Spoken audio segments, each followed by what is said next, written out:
attention to the location of the Open Meetings Act posted here in the council chambers. If you now please join me in rising for a moment of silence and the Pledge of Allegiance.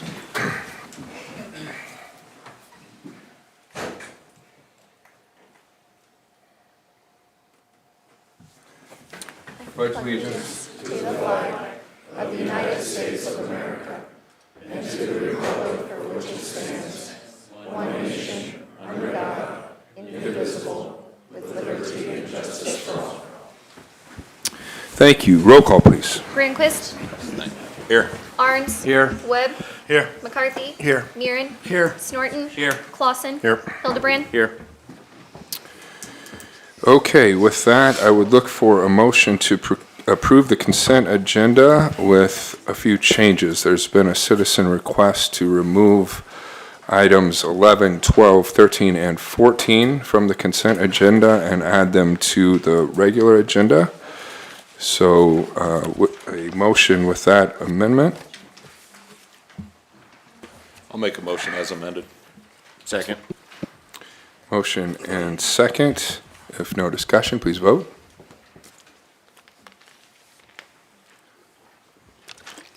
All council members present voting in the affirmative. Motion carries. Okay, that takes us to item number 6, approval of the full agenda. Would entertain a motion. Make a motion to approve the full agenda.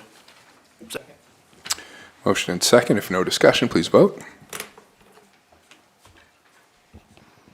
All council members present voting in the affirmative. Motion carries.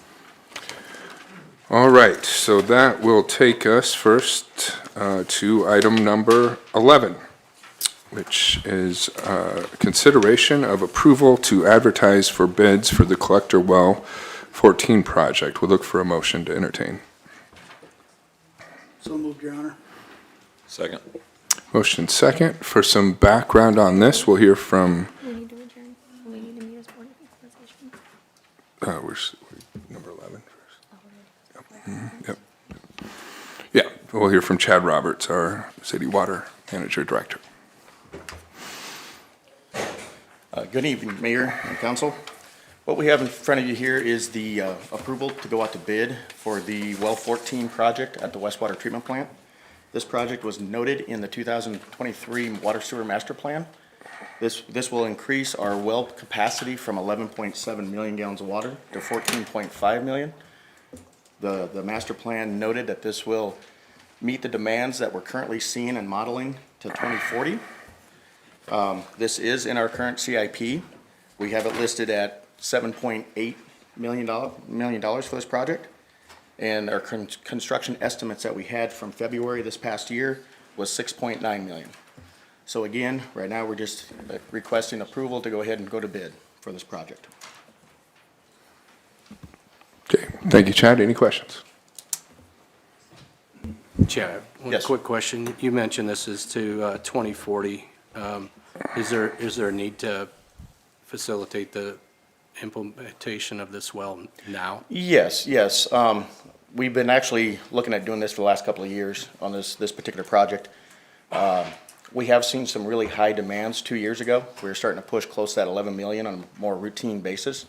One thing to always keep in mind when we're doing these water improvement projects, it's not just for the current demand that we're seeing right now. It's also for growth with the industrial and economic. And then also one important item to keep in mind is fire protection. One of the things that we're required in the water system is to have an adequate amount of water for storage, and that there will help reduce the homeowner insurance on your fire protection. Very good, thank you. Any other questions or discussion? Or public input on this? Chad, can you just say how we're paying for it? Currently, right now, it'll be bonded, utility bonds. Okay, thank you, Chad. Any public input or comment on this?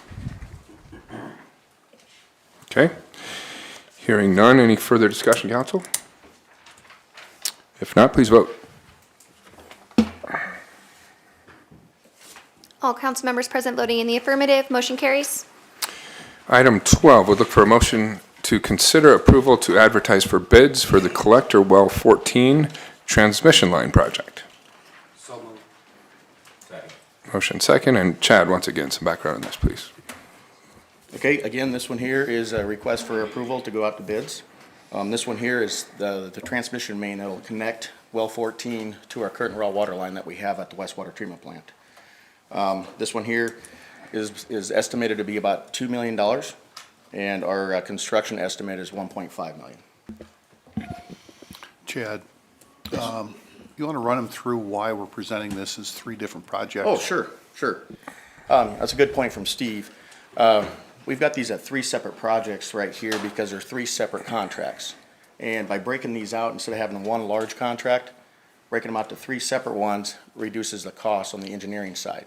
Well 14 is a specialized project, so that one there is going to have a little higher end on that one there. So if we had one general contractor overseeing all those, that was going to be a higher cost on the construction and observation.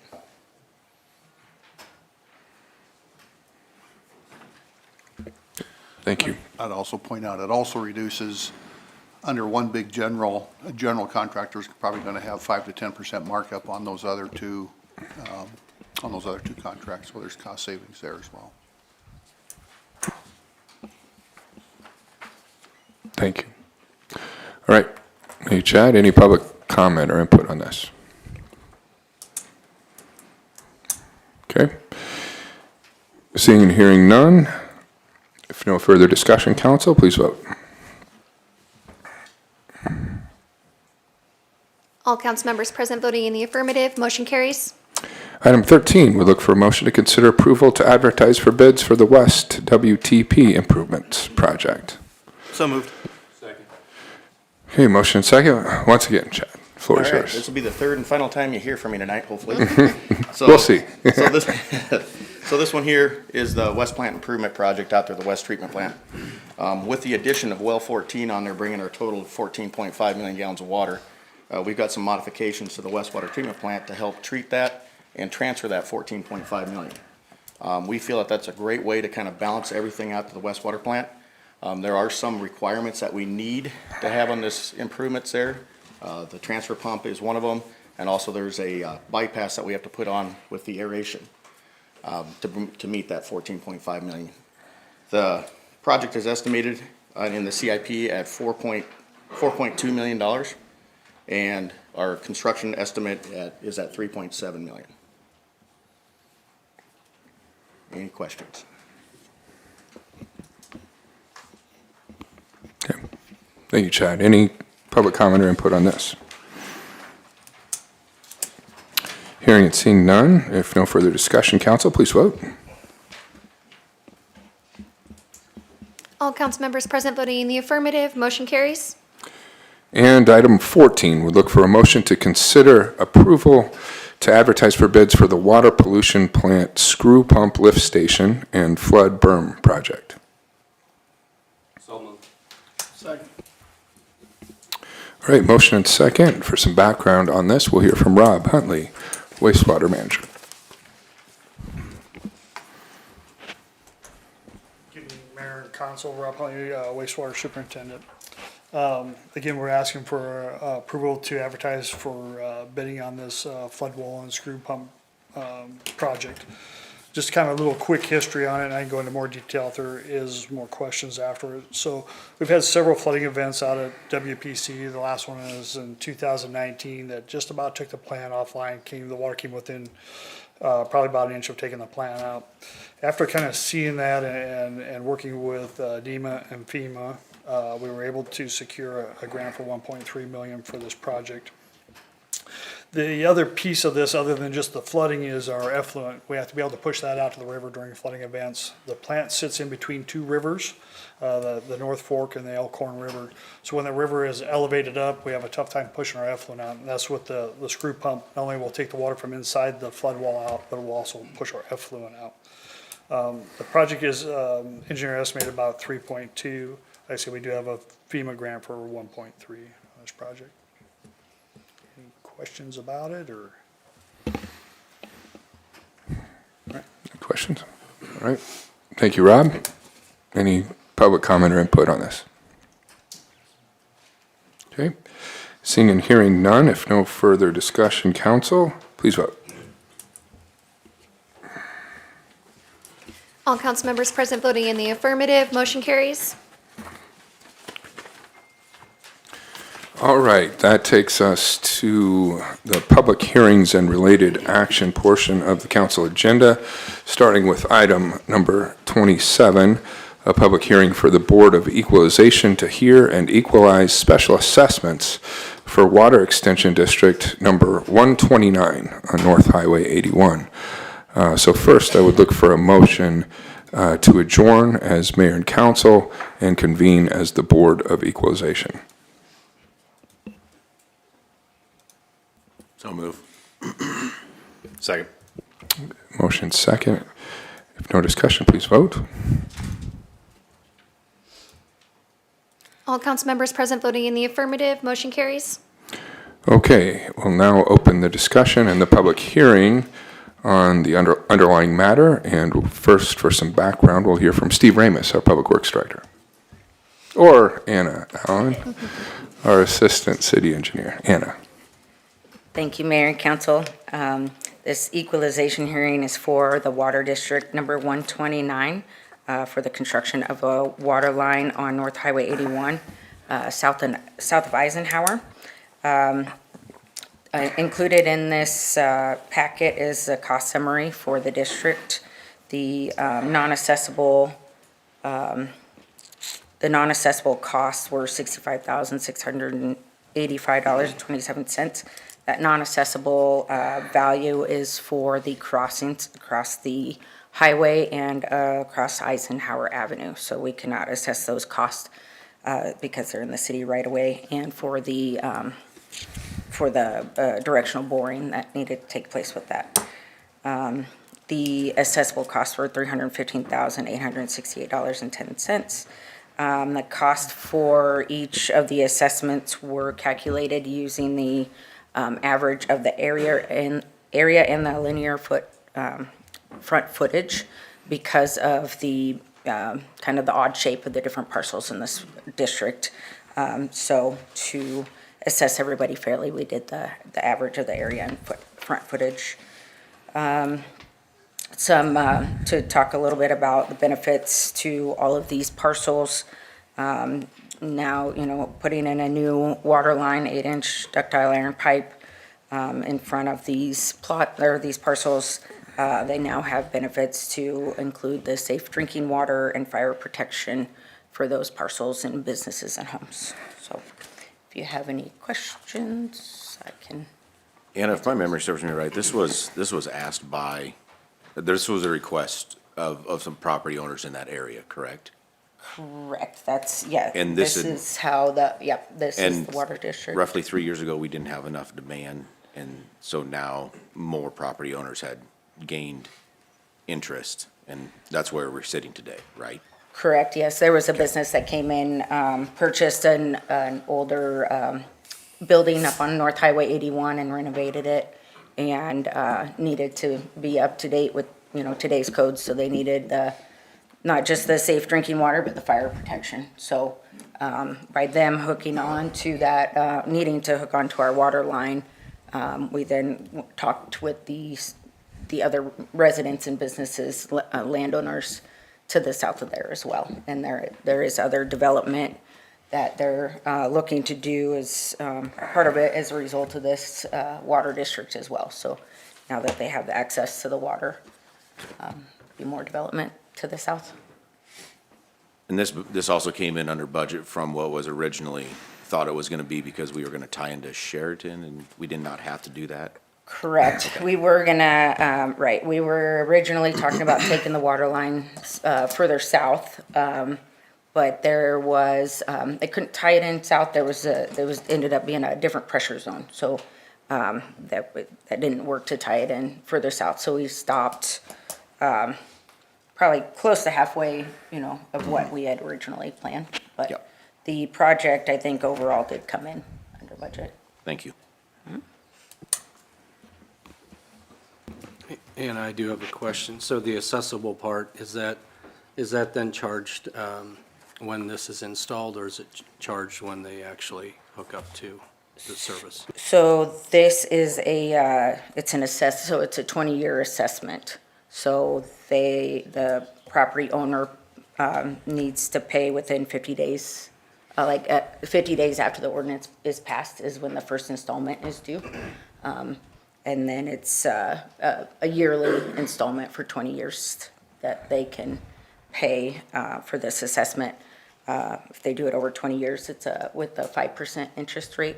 If they pay it in full before the 50 days, it's, I think they end up with about a 0.96, just less than a 1% interest that they would have to pay. That kind of covers the cost of creating the district.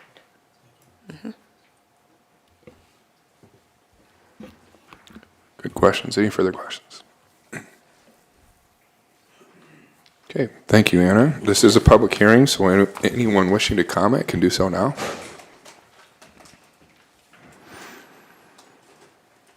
Okay. Seeing and hearing no one, I will look to close the hearing, but first we need to have a motion to adjourn as Board of Equalization and reconvene as Mayor and Council. So moved. Second. Motion and second. If no discussion, please vote. All council members present voting in the affirmative, motion carries. All right, with that, I will close the hearing and move to item 28 and look for a motion to consider approval of ordinance number 5902, levying special assessments in Water Extension District number 129. I'll make a motion to consider the approval of ordinance number 5902. Second. Motion and second. Any further discussion on this, council? Okay. If not, short title, please. An ordinance levying special assessments upon the lots, parts of lots, lands, and real estate abutting upon and adjacent to and specially benefited by the improvements in Water Extension District number 129 of the city of Norfolk, Nebraska, to defray the cost of said improvements and to provide for the publication of this ordinance in pamphlet form. Okay, please vote. All council members present voting in the affirmative, ordinance number 5902 carries on first reading. I'll make a motion that we suspend the rules and pass on second and third. Okay, motion and second to suspend the rules and approve on second and third readings. If no further discussion, please vote. All council members present voting in the affirmative, ordinance number 5902 carries on second and third. Okay, that takes us to item number 29. I will open this public hearing at the request of Geary Investment Company, LLC, and Stephanie Wolf to consider a zoning change from R3 Multiple Family Residential District and OD Office District to C2 Central Business District on properties addressed as 106 North 9th Street and 105 North 8th Street. And to kick off the public hearing and discussion, we'll hear first from Val Grimes, our city planner. Thank you. If you could turn on the projector, that might be easy to explain where this is. It's behind the gas station, essentially, at 9th and Norfolk. There is a parking lot that is OD, and then there's a residential property that is obviously residential. And these are the two highlighted ones that would like to change to C2 to provide more parking for a downtown business. And so C2 obviously allows just parking in that zoning district, and also it kind of fits with the flow of what the other downtown zoning is. And we are trying, there's one piece here that was changed to C2, so we're kind of working our way into more C2 as development starts to happen.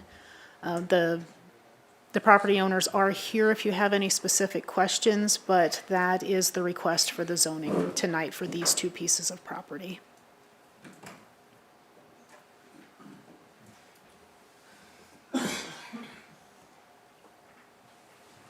Thank you, Val. Any questions?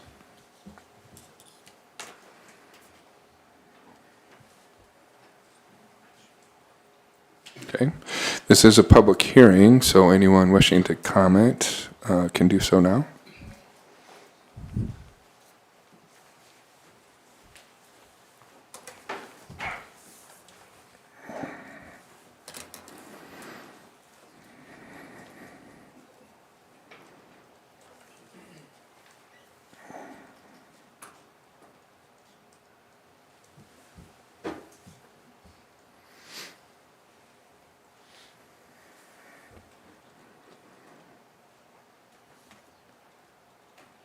Thank you, Mayor and Council. I'm Connie Geary, and I'm requesting, one of the parties requesting the change. And the one property is currently a parking lot, and I purchased it from Behavioral Health. And we are losing most of the parking that we have for Black Cow. So that is the reason for the request. Currently, I've checked the parking spaces that are there, and if you look at on 7th Street, and then just the courtyard area behind Black Cow that customers park in, there's 9 spaces there, and there are 22 on-street parking. The Vehicle Parking District had invited one of Dr. Verbicki's representatives to our meeting a while back, and he shared with us that their need was going to be 80 spaces a day. And with that, somebody, because somebody had brought up, would they still allow parking there? And he said, yes, they're not going to say nobody else can park there, but their needs are first. So, and with that, they had also, I had talked to them, they said that they were going to fence off the Salvation Army parking lot the 1st of September, which I'm glad they didn't get that far, and so that parking would go away then.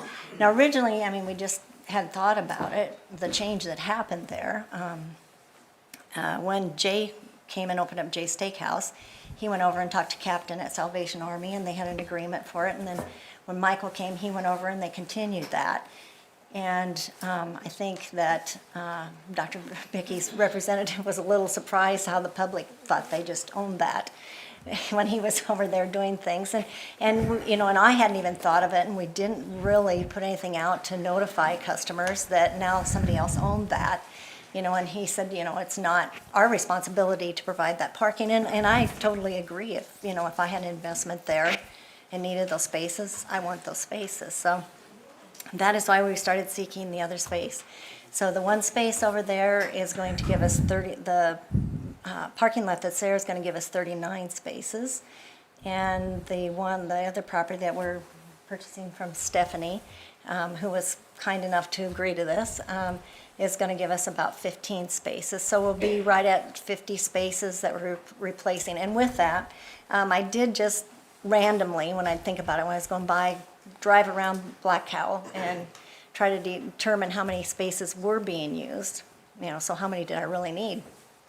And they ran anywhere from 39 to 81 spaces and it could be, it wasn't always just at night, it was a lot more spaces. Sometimes that was at lunchtime as well. So it's just a nice restaurant. When it came to me, it's like, hate to lose it. I think it's nice for downtown. I think it's nice for the community. So, any other questions? Thank you, Connie. So the existing residential property, that house is going away then? Yes. Okay. And that's kind of important because I think if people come down the avenue and it's full and they go to, to turn down the block, her space is going to be what they see. So it's kind of important to have that it's important to have those 50 spaces, I think, but more important that they make that connection. And I've tried to, I put up Black Cow's logo in the one parking lot already, so I'm going to make it so they identify with it that this is for Black Cow. Okay. Thank you. This is a public hearing. Anyone else wishing to comment can do so now.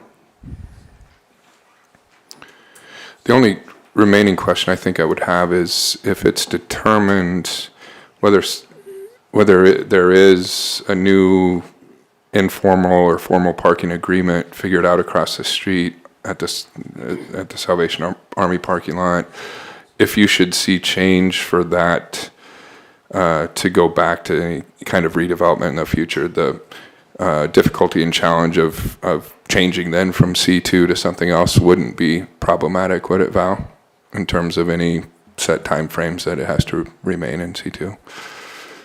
No, if you all approve this tonight and a week later they decide they don't need this, as long as it's not denied, they can come back in and ask for a rezone at any time, whoever that owner is. Yes. Okay. All right.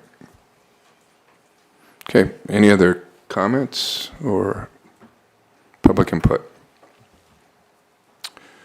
Okay. Hearing none, we'll move to close the public hearing, but first the Planning Commission report, please. The Norfolk Planning Commission held a public hearing on November 5th, 2024 to consider a zoning change from R3 Multiple Family Residential District and OD Office District to C2 Central Business District on properties as addressed as 106 North 9th Street and 105 North 8th Street. The Planning Commission recommends approval of the request with a 5-0 vote. Okay, thank you. With that, I will close the hearing and move to item number 30. We look for a motion to consider ordinance number 5903, approving a zoning change from R3 and OD to C2 on properties addressed as 106 North 9th and 105 North 8th. I'll make a motion to consideration of ordinance number 5903. Second. Okay, motion and second. Any further discussion on this, council? Okay, if not, short title, please. An ordinance of the City of Norfolk, Madison County, Nebraska, amending the zoning district map of the City of Norfolk, Nebraska, providing when this ordinance shall be in full force and effect, and providing for the publication of this ordinance in pamphlet form. Please vote.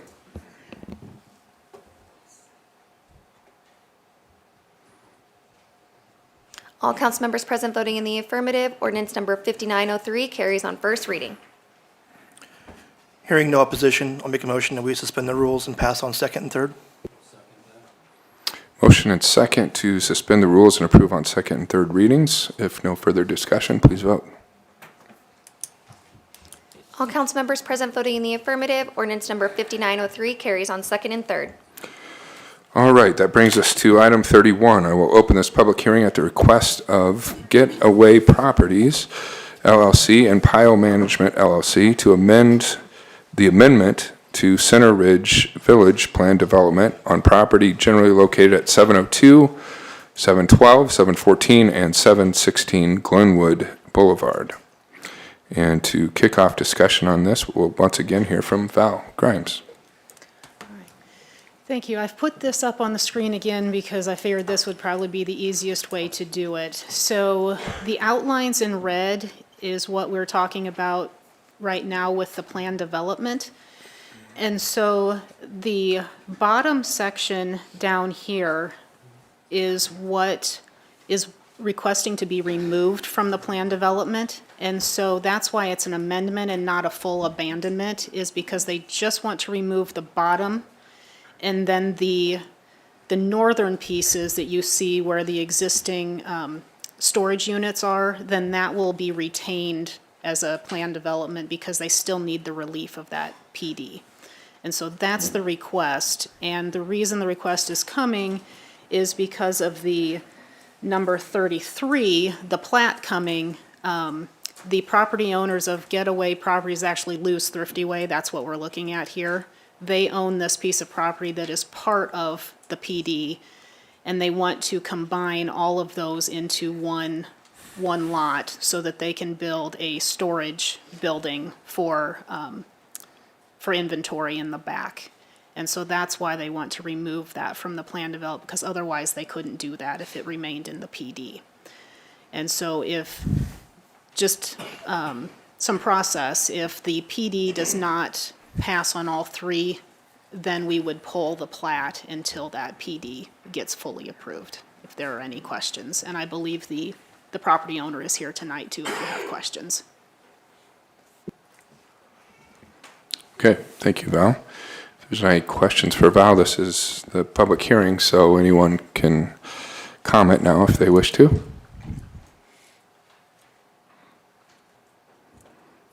Okay. Any questions, council, for the property owner, or? No.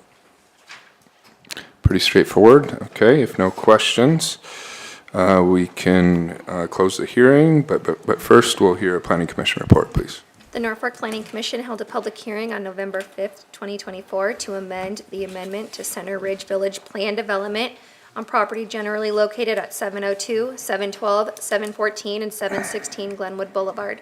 The Planning Commission recommends approval of the request with a 5-0 vote. Thank you. With that, we'll close the hearing and move to item 32 and look for a motion to consider ordinance number 5904, approving the Second Amendment to Center Ridge Village Plan Development on property generally located at 702, 712, 714, and 716 Glenwood Boulevard. All over consideration of Consideration. ordinance 5904. Second. Okay, all right. Motion and second. Any discussion on this prior to the vote? If none, short title, please. An ordinance of the City of Norfolk, Madison County, Nebraska, amending the zoning district map of the City of Norfolk, Nebraska, providing when the ordinance shall be in full force and effect, and providing for the publication of this ordinance in pamphlet form. Okay, with that, please vote. All council members present voting in the affirmative, ordinance number 5904 carries on first reading. Seeing no opposition, make a motion to suspend the rules and pass on second and third reading. Motion and second to suspend the rules and approve on second and third readings. If no further discussion, please vote. All council members present voting in the affirmative, ordinance number 5904 carries on second and third.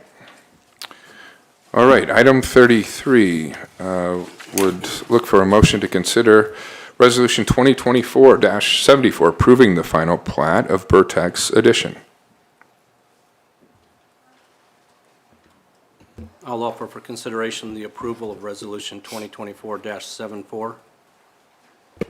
Second. Motion and second. Val, anything to add here? Not unless you have questions. You can kind of generally see the blue outline of the plat. Okay. Any discussion, council? Or public input? If not, please vote. Planning Commission report. Is there on that? Okay. Plan Commission report, please.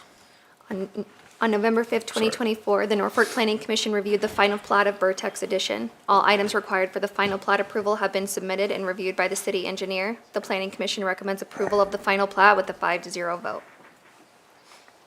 Okay, with that, please vote. All council members present voting in the affirmative, Resolution 2024-74 is adopted. All right, that takes us to our regular agenda and item number 34. We look for a motion to consider approval of ordinance number 5901, amending section 2-5 of the official city code to update library fees, to update athletic fees and add team locker and ice rink fees, and to update police division fees for breath tests. As a note, this passed on first reading at the October 21st City Council meeting and on second reading at the November 4th meeting. And with that being on final reading, no discussion, we'll go straight to a vote. Oh, we can say amended For the it? record, just so everyone is aware, because we amended the resolution on second reading, we can have discussion on third reading. Okay, thank you for the clarification. Any discussion then on this from council, either from council or from the public?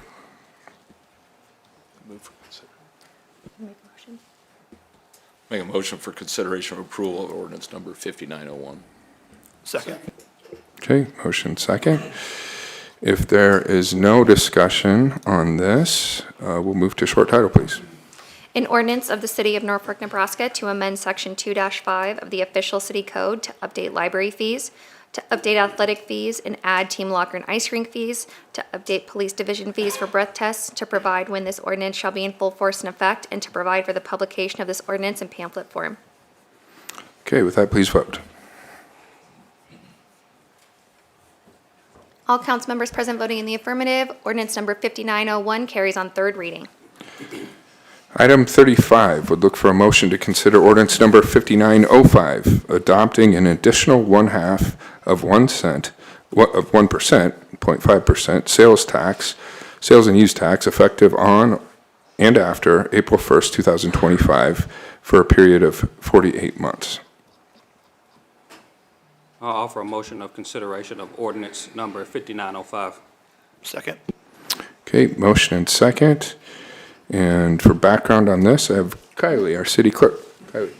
So this ordinance is presented in response to the November 5th election, where voters approved a 0.5% increase in the local sales tax. When a majority of voters approve a local sales and use tax measure in any city, county, or state election, whether general, primary, or special, the city or county must adopt an ordinance in compliance with municipal and statutory authority. Sales and use tax changes can only take effect on 4 dates each year: January 1st, April 1st, July 1st, or October 1st. The effective date of the recently approved tax increase will be the first day of the next calendar quarter that is at least 120 days after the Department of Revenue receives all required documentation. With that being said, the soonest the city can start the sales tax increase is April 1st if all required documentation is received by the Department of Revenue by December 3rd. To ensure the sales tax increase can take effect on April 1st, I recommend this ordinance be passed on all 3 readings to meet the Nebraska Department of Revenue's deadline. I'd be happy to answer any questions you may have.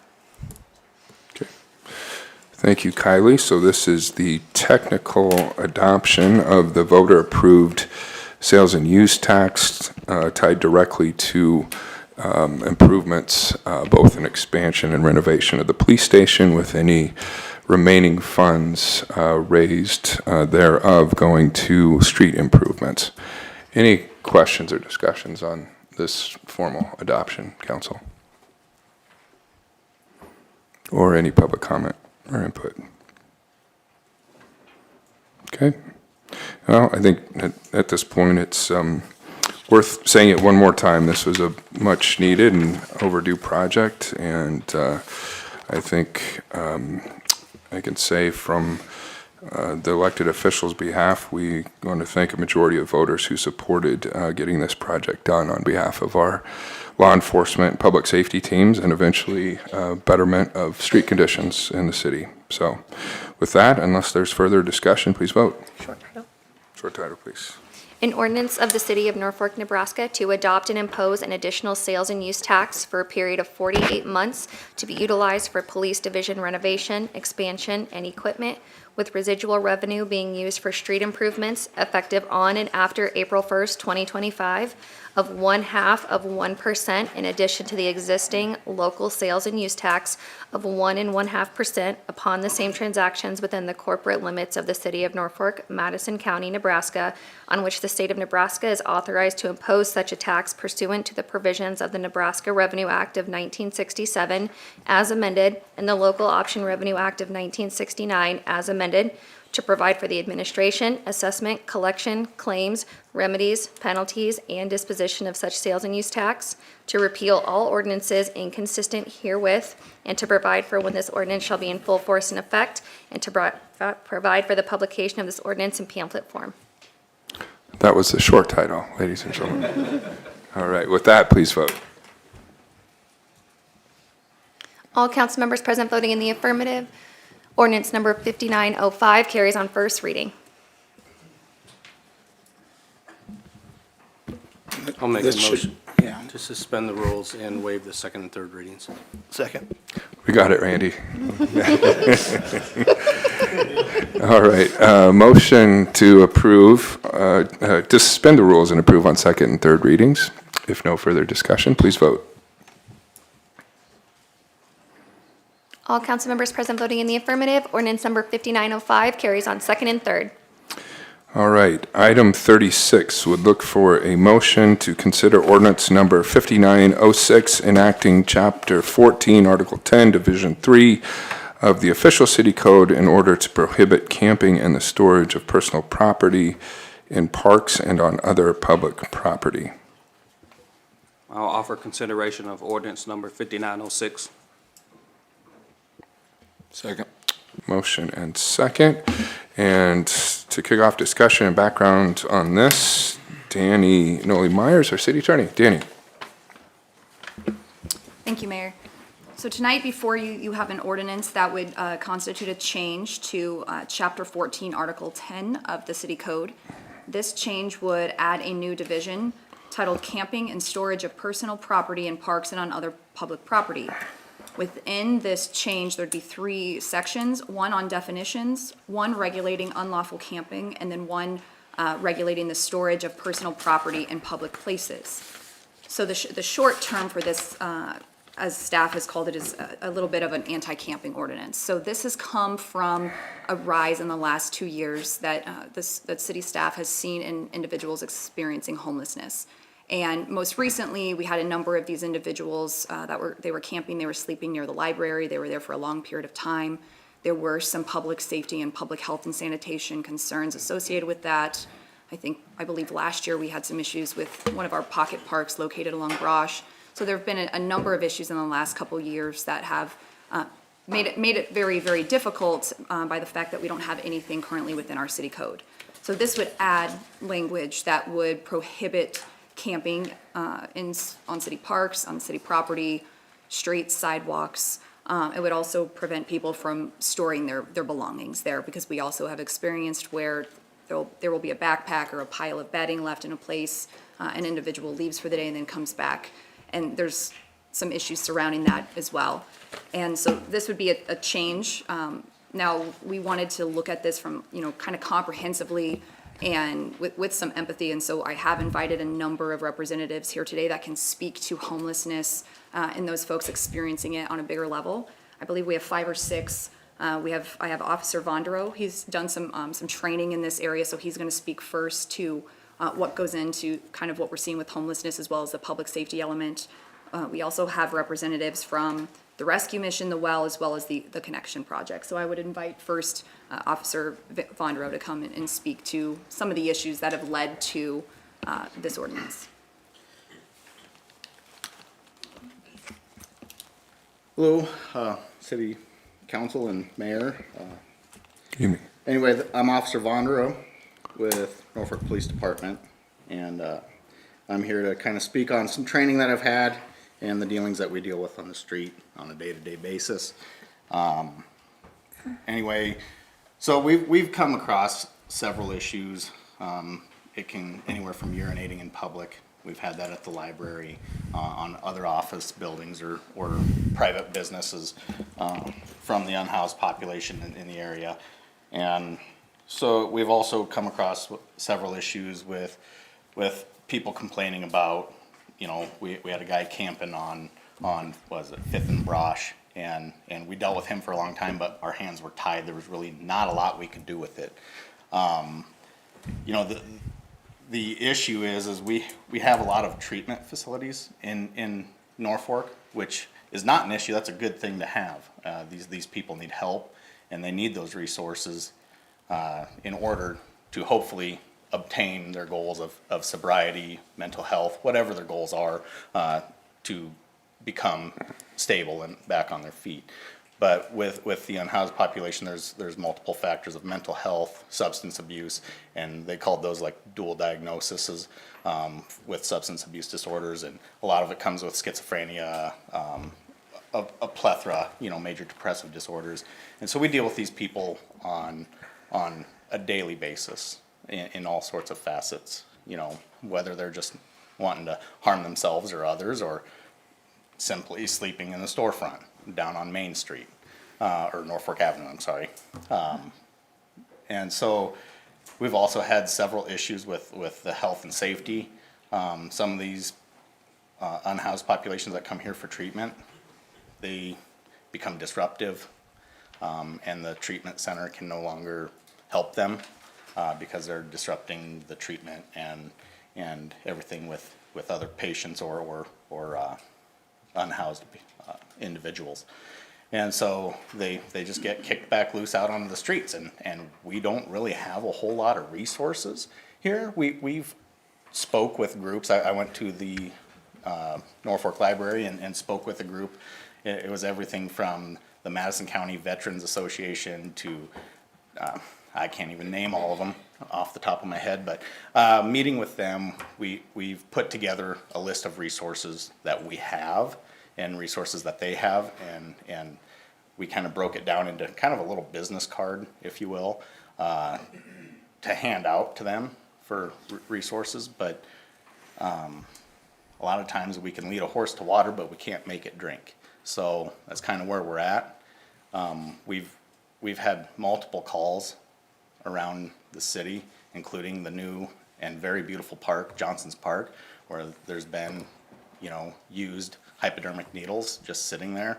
And some of those are around even the waterways, not too far from the waterways. So we're one bad rainstorm from that washing down into the creek or the river there, and having a tuber kayaker getting stuck by a used needle. Kids playing in the grass or in the sand, hypodermic needles can get buried in there pretty quick too. And that's a concern. I'd be concerned for my kids, not all of the general public's kids, and the safety of our new parks that we have. And we need to really protect our investments but yet help these people.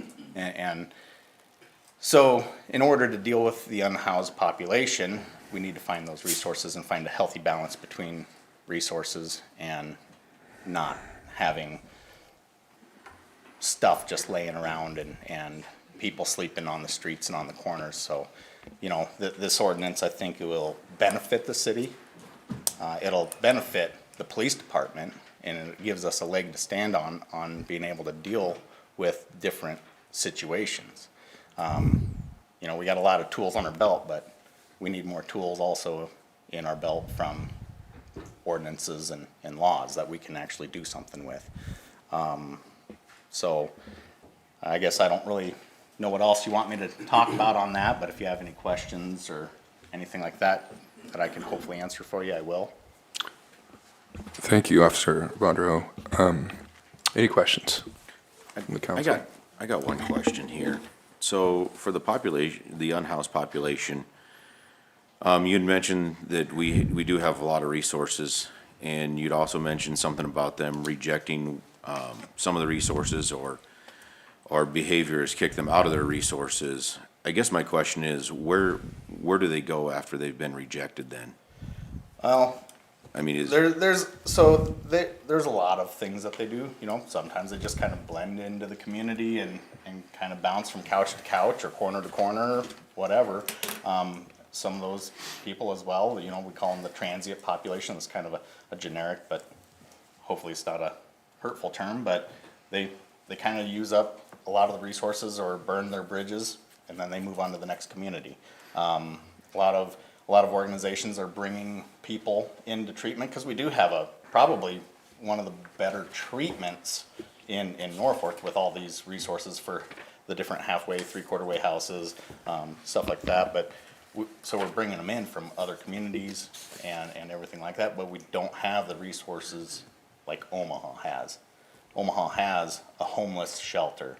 They have different day services. And so when they get rejected for these services here, they just get kicked back out on the streets, and we just don't have a way to help them any further sometimes. So when they go back out on the streets, are you asking, are we talking a summon ticket, or are we talking about arrests, or what are we talking about? Well, if they get kicked out of there, and if they're in court-ordered treatment, that's up to the courts on what happens there. Okay. That's kind of out of our realm, unless it's a probation detainer or something like that, then we'll do an arrest and detain them because their probation got revoked or whatever the incidents may be. But, if they're in there for, we have like Sunrise Place and the Well and different places like that have like voluntary treatment, and they go in there and for any number of reasons, mental health or whatever, they just kind of bounce out or fall out of that and either go back to using or back struggling on the streets with mental health. And we're out there dealing with them every day with different mental health issues and, everything from hearing voices and wanting to harm others and themselves. And so it's just a tricky spot to be in. Yeah. Thank you. Anybody else? Joel, where do you, so do you transport to the hospital? Is that a facility? Yeah, we go to the hospital, but again, they're limited resources. I think they have 14 beds up there for mental health people that are endangered to themselves or others. We call that an EPC, Emergency Protective Custody. So they only have 14 beds. And so when that fills up, sometimes we're transporting to Kearney, to Richard Young, Bryan LGH down in Lincoln, those types of places. And so resources are limited there too. So it is a helpful resource, but, you know, that's by state statute, has to meet certain criteria in order to be EPC'd, because you're taking somebody's rights away. You know, they are now involuntarily being held on a mental health commitment for usually about 72 hours minimum. So, until they have a mental health board hearing. And it's beneficial to them, but that is a resource that we do have. You know, we have the mission and stuff like that as well. You know, but there's, you know, all these different agencies and resources that we have, they also have stipulations and rules, and if you don't meet those stipulations and rules and guidelines or you're causing an issue for other people's treatment, then they're kind of being removed. And I don't know, kind of puts us between a rock and a hard place on how to properly handle the situation. But I do know that we need something to protect the city and its people from a bunch of stuff laying around and used hypodermic needles and broken meth pipes, and in cases bags of meth laying around. It's a reality. People, we deal with that every day. I don't think the general public really knows what we deal with on a regular day. But it's a lot, and our staffing is not the greatest right now. I believe we're at minimum staffing on pretty much every shift right now, about 5 officers on each shift. And somebody calls in sick, we're down to 4. And some of the part-timers, which is helping out. But, you know, our resources are limited on manpower. And, you know, there's days where you're just called to call. And you have limited time to help somebody because you got somebody else waiting for help. And so our resources are limited. So, Thank you, officer. thanks. All right, anyone else? And who should while she's coming up, I did want to point out, one thing I forgot to mention, when I spoke with our housing agency, because they are working on a homelessness program, they want a grant, and they're working on a lot of affordable housing. I did ask about other resources that are out there beside, you know, including those folks coming forward. And it looks like it's on page 138, that's the list of resources that our housing agency has given us. There's some that aren't even on here that we know of, but I don't want to name names, but I do know for short-term, if we have a short-term situation, there are organizations in town that will pay for a short-term hotel room or things like that until they can get into the right spot. So it's not, you know, on the one hand, we do absolutely want to protect our citizens and keep our building and our spaces clean and safe. We also want to look out for these individuals going through these hard times and make sure that it's not January and they're out on the street. So we want to look out for everybody. I'll let you go. Thank you, Danny. Hi, evening. I am Sasha Bone. I am actually a residential counselor at the Well, long-term dual disorder. Specifically, I work with men. However, we do have residential services for both men and women as well as like families with what we call the Mommy and Me program. So I just had a couple questions before I get into this. One of the things I would like to know, as far as this ordinance goes, where I'm concerned with it, and I think it was brought up, is there a ticket or an arrest identified? I think it's going to be very important if that's in there or not. And do we have an answer for that, I guess, first? So yes, so a violation of this section would fall under the general penalty section. So what that means is you could look at a $0 to $500 fine or jail. Now, when I've spoke with Chief Ty, and as I understand, you know, with the leadership at PD, and when we've talked through this and worked through this process, I don't believe that our police department wants to be heavy-handed with this. I think ultimately having a mechanism for, if we're working with an individual, we tell them to move along because they're sleeping somewhere they shouldn't be, and we can't get them to cooperate, this is the fallback. Because right now we don't have that. So yes, there is a fine or jail as a possibility in here. I work with fine offenses all the time, and I understand how that's not going to work here necessarily, but our goal would be that's the fallback, right? Okay. So a couple things I just want to address before I go into, I know about disruption with treatment. So I'll give a personal example. Is typically at the Well, in not all cases, but if we do have someone that is aggressive, we have to look for additional resources. We don't kick people out. we help them. So like an individual that is disruptive and has a history of homelessness, we offer emergency community support services that can get them their needs met. So I just kind of want to give that information out there, is when somebody does get kicked out, we offer additional support. So with the homelessness population that we do serve, we will get those services set up and at least started. The other thing is, as far as burned bridges, one of the things, and I have a colleague here, he's going to talk more about the mission of the well, to talk about those burned bridges. One thing I do want to bring up a little bit, and I'll talk on the homelessness kind of things, is 25% of homelessness actually have a serious mental health issue going on. So I think it's important that as a city, we have to recognize that we do serve people. They're not all going to be the 4 to 6% of the general population that doesn't. So I think it's important that we do that. About 50% of homeless individuals with mental health disorders also experience substance use. So I know Officer Vonderow, I think he was at one of our trainings that we did, that yes, it's called a co-occurring disorder. And so I think it's important that we recognize both of those.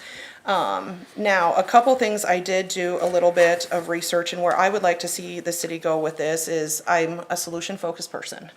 I don't want to come in here and say, no, I want to give solutions to it as well. I don't know if you guys are familiar with it. There was a bill that was introduced to the state, it's LB 1357 by Legislative District 5, Mike McDonnell. It got stopped. And part of this is why, and I'm just gonna go, I made a couple notes. I'll read my notes just so, if you guys want it, I can definitely give you my copy. It's highlighted, however, it's also Journal Entry 1813. Devin Kurtz, Director of Public Safety of the Cicero Action Nonprofit Research Institution, identified since 2013 number of unsheltered homeless with severe persistent mental illness has gone up by 300% in the state of Nebraska. We are part of that. Officer Vonderow kind of identified that. The Community Action of Nebraska, the Executive Director, talked about funding. So part of it is with the housing development, and we work with housing developments. We have Region 4. Along with housing, I will tell you right now, on average, it's a 6 to 12 month waiting list to get into a house or an apartment. There's just nothing available. So I don't believe that it's a homeless problem. It's not people. It's not the people that are homeless. It's the actual homelessness, and how can we help with the factors of housing. There's another, Matthew Tracy was the Housing First Case Manager, talked about client rights and its discriminatory legislation to criminalize homelessness. It doesn't resolve it. This will not resolve it. What's going to happen is it's just going to push it to the criminal justice system. And we already just heard from Officer Vonderow, we're on minimal staffing already. What is that going to do for that? It marginalizes an already vulnerable population. Jason Feldhaus is the Continuum of Care of Homelessness. HUD, they actually got $5.8 million this last year. The year prior to that, it was $453,000. So we can see the upcrease going that we need to help these people. There's street outreach. There was some other people that, personal. So one of the things with, if we're going from the legal side, I think it's very, very important. And I'm just gonna, it's the ACL, or let me see. It was Grant Friedman of the ACLU of Nebraska is opposition. Laws that criminalize homelessness are ineffective, waste limited public resources, and violate basic human and constitutional rights, and strip homeless Nebraskans of their dignity. A federal court appeals held in Jones v. City of Los Angeles, it kind of talked about that, found it unconstitutional. The court held that the Eighth Amendment's prohibition on cruel and unusual punishment was violated by the law, punishing homeless individuals based on the fact that they are homeless alone. Laws like these are not only unconstitutional, but they increase the cost of taxpayers by officers having to enforce these, jails having to house and feed individuals, and courts having to resolve these matters. I think coming together as a city, we can get people together. They talked about earlier, Officer Vonderow is like a resource list. Let's continue that, and let's do something for the homelessness population that we do serve. Any questions, comments that I can answer for you guys? It's very helpful. Thank you. Okay, thank you. I do want to really quick, just to make it very, very clear, what she is speaking to about the legality and the constitutionality of this. The Supreme Court firmly decided on it this summer that it did not violate the Eighth Amendment of the United States Constitution. I just want to read this here, just because it is important. So this was the Supreme Court. So these public camping regulations are not usually deployed as a frontline response to criminalize homelessness. Instead, they are used to provide local government employees with the legal authority to address encampments that pose significant health and safety risks and to encourage their inhabitants to accept other alternatives like shelters, drug treatment programs, and mental health facilities. Now, right now, what we are trying to do and what the Supreme Court said the local government can do is you cannot criminalize the fact of somebody being homeless. You can't make that a criminal offense to be a homeless person. But what cities and states, what we can do as a local government, unless the state says we can't, is to put things into effect like this that protect our public spaces. But she is right. There was a circuit split, which is why the Supreme Court did hear that. Thank you for clarifying. I did not know that part. Thank you, Danny. Welcome. Sorry, I'm a slow rider. My hand doesn't. No worries. Hello, Mayor, Council. My name's Tommy Newcomb. I am also with the Well. I also sit on several advisory boards and have across the state for a lot of years, and I myself have experienced homelessness in the past, so I have a pretty personal attachment to this issue. And Sasha really addressed a lot of the things that I wanted to focus on. Basically, the idea that there are basic human rights for everyone, and I know that it is important to protect the citizens of the city. I would just put out that some of the citizens of this city are people who experience homelessness, and I think that that's important to remember, that those are people that live here and need to find places to live. I don't know that an ordinance telling someone that they can't be somewhere that's a public space is really going to do much to address the problem. That's my, I guess, fear, and a lot of, a lot of the people that I talk to, their fear too. Some of the research I've done I didn't have much chance to put together citations, so I'm not going to cite very much. But I will say, in general, the things that I've learned is that policies and things that are proactive and solution-based tend to work better for situations like this than policies that are reactive and punitive-based. For one, just the enforcement aspect, is confounding, I'm sure, it doesn't do much to find someone who doesn't have a place to live and can't afford to pay rent, buy food, etc. And then how much does it cost to house someone in jail if they don't have any place else to go? And really, where are they going to go? I think that's the biggest thing. And like Sasha said, being solution focused is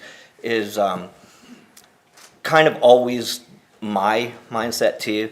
I don't think that there's any super easy solutions, but I do know that resources are probably better put towards things like if we have a police department that's understaffed and not necessarily trained, prepared to deal with some of these things, giving the resources to have other organizations work with our police department to do that might be a better way to go. Creating teams that utilize the police, that utilize our mental health facilities, that utilize professionals, that utilize our housing agencies, that come together to deal with these on an every case basis might be a better way to go. And there's a lot of different aspects besides the legality and the human rights stuff that can come into this too. We talk about public health concerns, and yes, there can be public health concerns with people leaving trash, needles, etc. I will say that not all needles are drug use needles. I will say that. Perhaps a better solution is creating places where there's sharps containers and open bathrooms. If urinating in public's a problem, give people a bathroom to use. I think that's a reasonable solution. Sharps containers can be available for people who have so there's a whole slew of health concerns that come along with homelessness, and diabetes being one of them. Not every needle that's on the ground is a drug use needle, right? It's just not. A lot of people have medication needs that maybe they get to meet those due to state programs like Medicaid and things like that, and they actually have access to medication, which is great, which they won't if they lose their identification and things, that they leave places, that they only have certain places that they can leave it. if they lose their identification, if they lose access to knowing where they're going to be for a night so they can get a hold of support workers and things like that, it can be very difficult to access those medications and other things too. And those public health problems can be compounded when we punitively focus on the homelessness condition. I think that it's not even like putting a Band-Aid on the problem, right? And there does need to be things, policies in place. I don't know that this is the way to go. From my opinion, it's not. But it's not very effective at addressing those root causes. And like I said, it's not even putting a Band-Aid on it. It's like tossing a blanket over someone who's bleeding profusely so we don't have to see it. Because where are they going to go? I really think that I'm so glad that this conversation is happening, because there's a lot of opportunities to focus on different things that we can do. And we do have a lot of resources here in this community, a ton of resources. Some cohesiveness and some resources to bring those together, to work with our police department, to work with our housing agency, things like that, I think can go a lot farther. I know the Well would be more than happy to be a part of that. And I just want to read, just because Sasha had mentioned it, I want to read what the Well's mission is. Our mission is to deliver real solutions in behavioral health through compassion, innovation, and collaboration. By building an inclusive community, we offer comprehensive treatment and resources to empower individuals of diverse backgrounds. And I think that kind of attitude is probably going to be more productive than an ordinance that says you can't be here. Instead, finding a way to say, hey, where can you be? Like addressing housing issues, addressing food issues, addressing joblessness, things like that. Any questions? Thank you, Tommy, for your insights, and Sasha's as well. I think you said some great things, focusing on proactive policies that are solution-focused. I think a positive that's come out of tonight is that we're having this discussion together in the same room. And so, as Danny said too, the intent behind this policy is not to be a punitive one, but to be one that can lead to action that results in help for individuals who need it. And so I commend Danny for lining up this discussion, you for participating, everyone else, law enforcement for working with you all to create a resource directory that can be provided to people in these circumstances. So my hope is by having this discussion, potentially adopting this policy, that it will lead to more structured help and avenues for more structured help for people. Thank you. Thank you, Tommy. Thank you. Tommy, so when you have someone's in need of housing, what does the Well offers for someone that's in need of a house or a home? Yeah, so we have very limited supportive housing options that we own an apartment building that's full, always, like affordable housing options just are very limited in this community. But we also have emergency community support, like Sasha pointed out, that we connect someone immediately to a community support worker that will start to get in touch with other resources in the community. Region 4 has programs that help people who have severe and persistent mental illness diagnoses, as well as a small pot of money for folks who just deal with a substance use disorder. That's a little more restrictive. The problem is not everyone who experiences homelessness has those diagnoses or the ability to get those diagnoses, if they don't have insurance or they don't know that there's resources in the community and things like that. So if we get a chance to work with those folks, we will work to get them,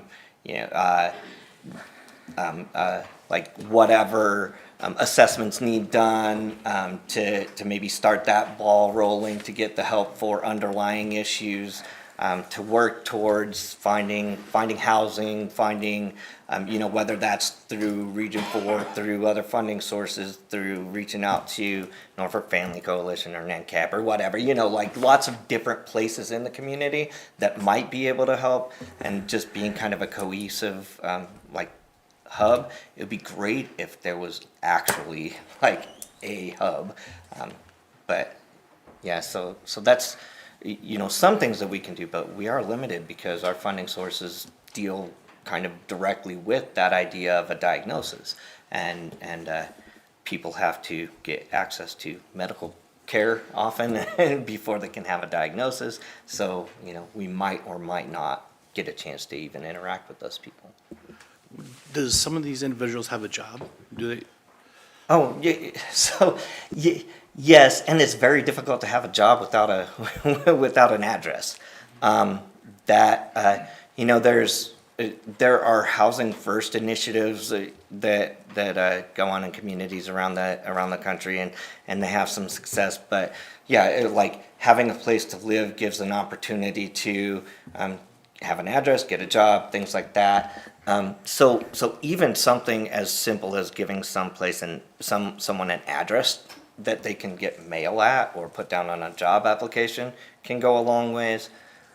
But yeah, I think there are people who don't work, can't work, don't want to work, but I think by and large, like most people want to be productive citizens and productive people. Like I know I did when I wasn't able to necessarily, but that didn't mean that I wasn't willing to when I got the resources. Yeah. Thank you. Any other questions? Thank you. Thank you.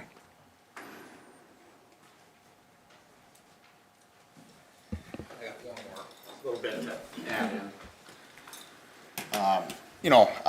I want to just say that from me as a person and as an officer, I'm very appreciative of all the resources that we have. I think we've had some phenomenal training, and I look forward to more of that training every year.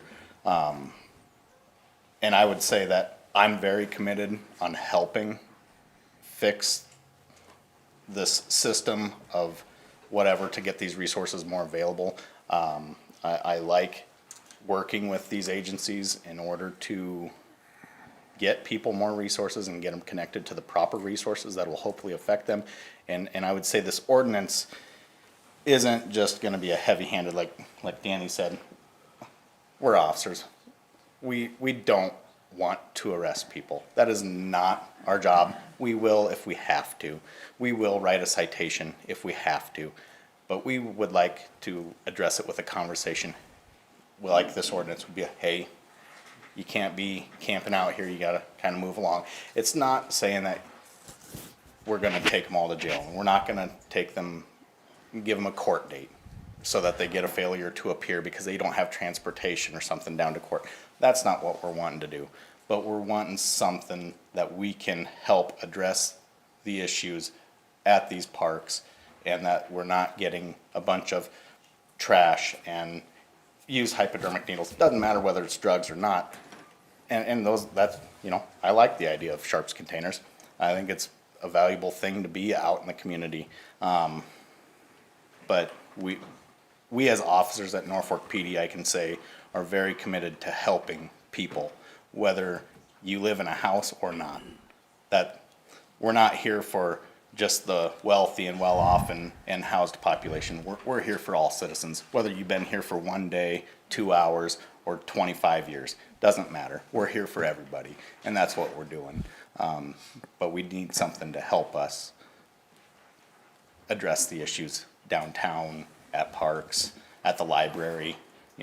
We've had some dangerous folks too, and I'm not saying that all of them are dangerous, but we've had some dangerous folks come in that have had some serious charges or investigations going on, and we need to have an ability to move them along to also protect the kids at these new parks, at the library, at Johnson's Park. So, and I'm not saying that we need to cite them all. I'm not saying that at all. I'd much rather not, because I don't like going to court either. But we need to have something that we can do.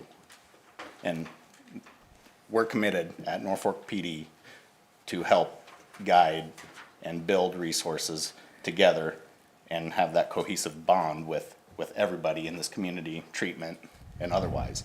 So I just wanted to let you guys know that we are committed to that. We're not just wanting to kick the can down the road, because that doesn't help anybody. So. Thank you, officer. We appreciate that. And from what I'm hearing you say is that you're looking at this as a solutions-based effort to help people get to the resources they need to. So I was very glad to hear about the resource directory that you've started. I'm assuming tonight's discussion can be carried forward and added to and further work with the various resource organizations here to help really refine that resource directory and make sure that that is something that can be provided in these situations. Absolutely. Because like I said, I went to CIT training. That's a crisis intervention training down in Omaha. I was paid for by Region 4 for us to go down there. I think every officer, I believe, goes through it at Norfolk PD. It's very eye-opening. I saw things in Omaha that I didn't even know existed in Nebraska. You know, and there's a lot more resources down there, different organizations, you know, heck, even they do free laser tattoo removal at one of the places to help remove facial tattoos or offensive tattoos to help the job search for them as well. So, I mean, I would like to see those types of resources as well come and help. I want more resources for these people in order to help them have a better grip on the ground and get back up on their feet. So. Thank you. Anyone else wishing to speak?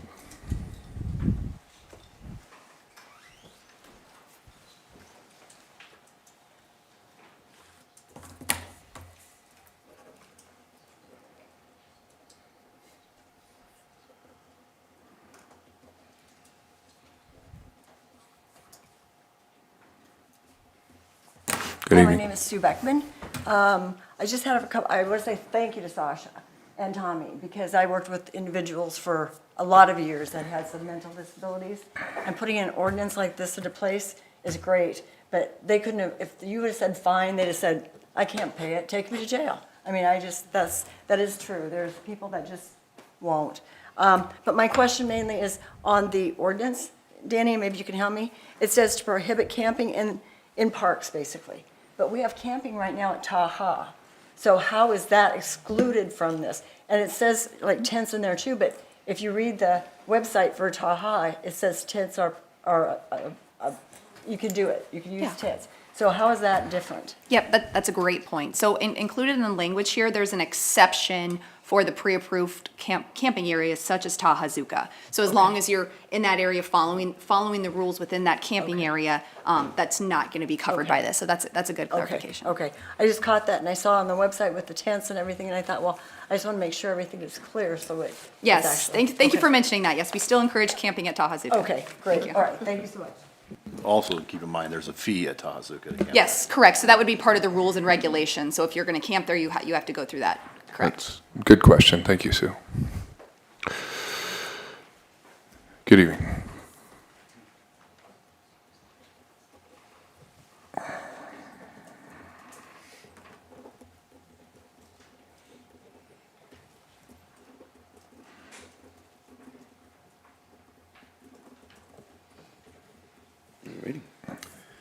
Good evening. Pastor Will Peregrine from the Norfolk Rescue Mission. I serve as the executive director. I've worked there for 23 years this year.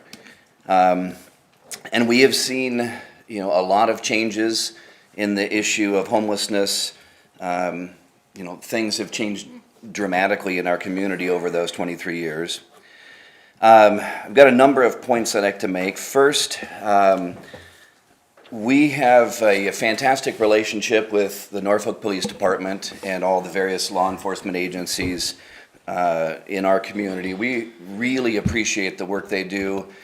I have seen firsthand dozens and dozens of times officers needing to respond to issues that have happened at or near the rescue mission, and have been like amazed at their level of compassion and patience with a very difficult individual in a very tense situation.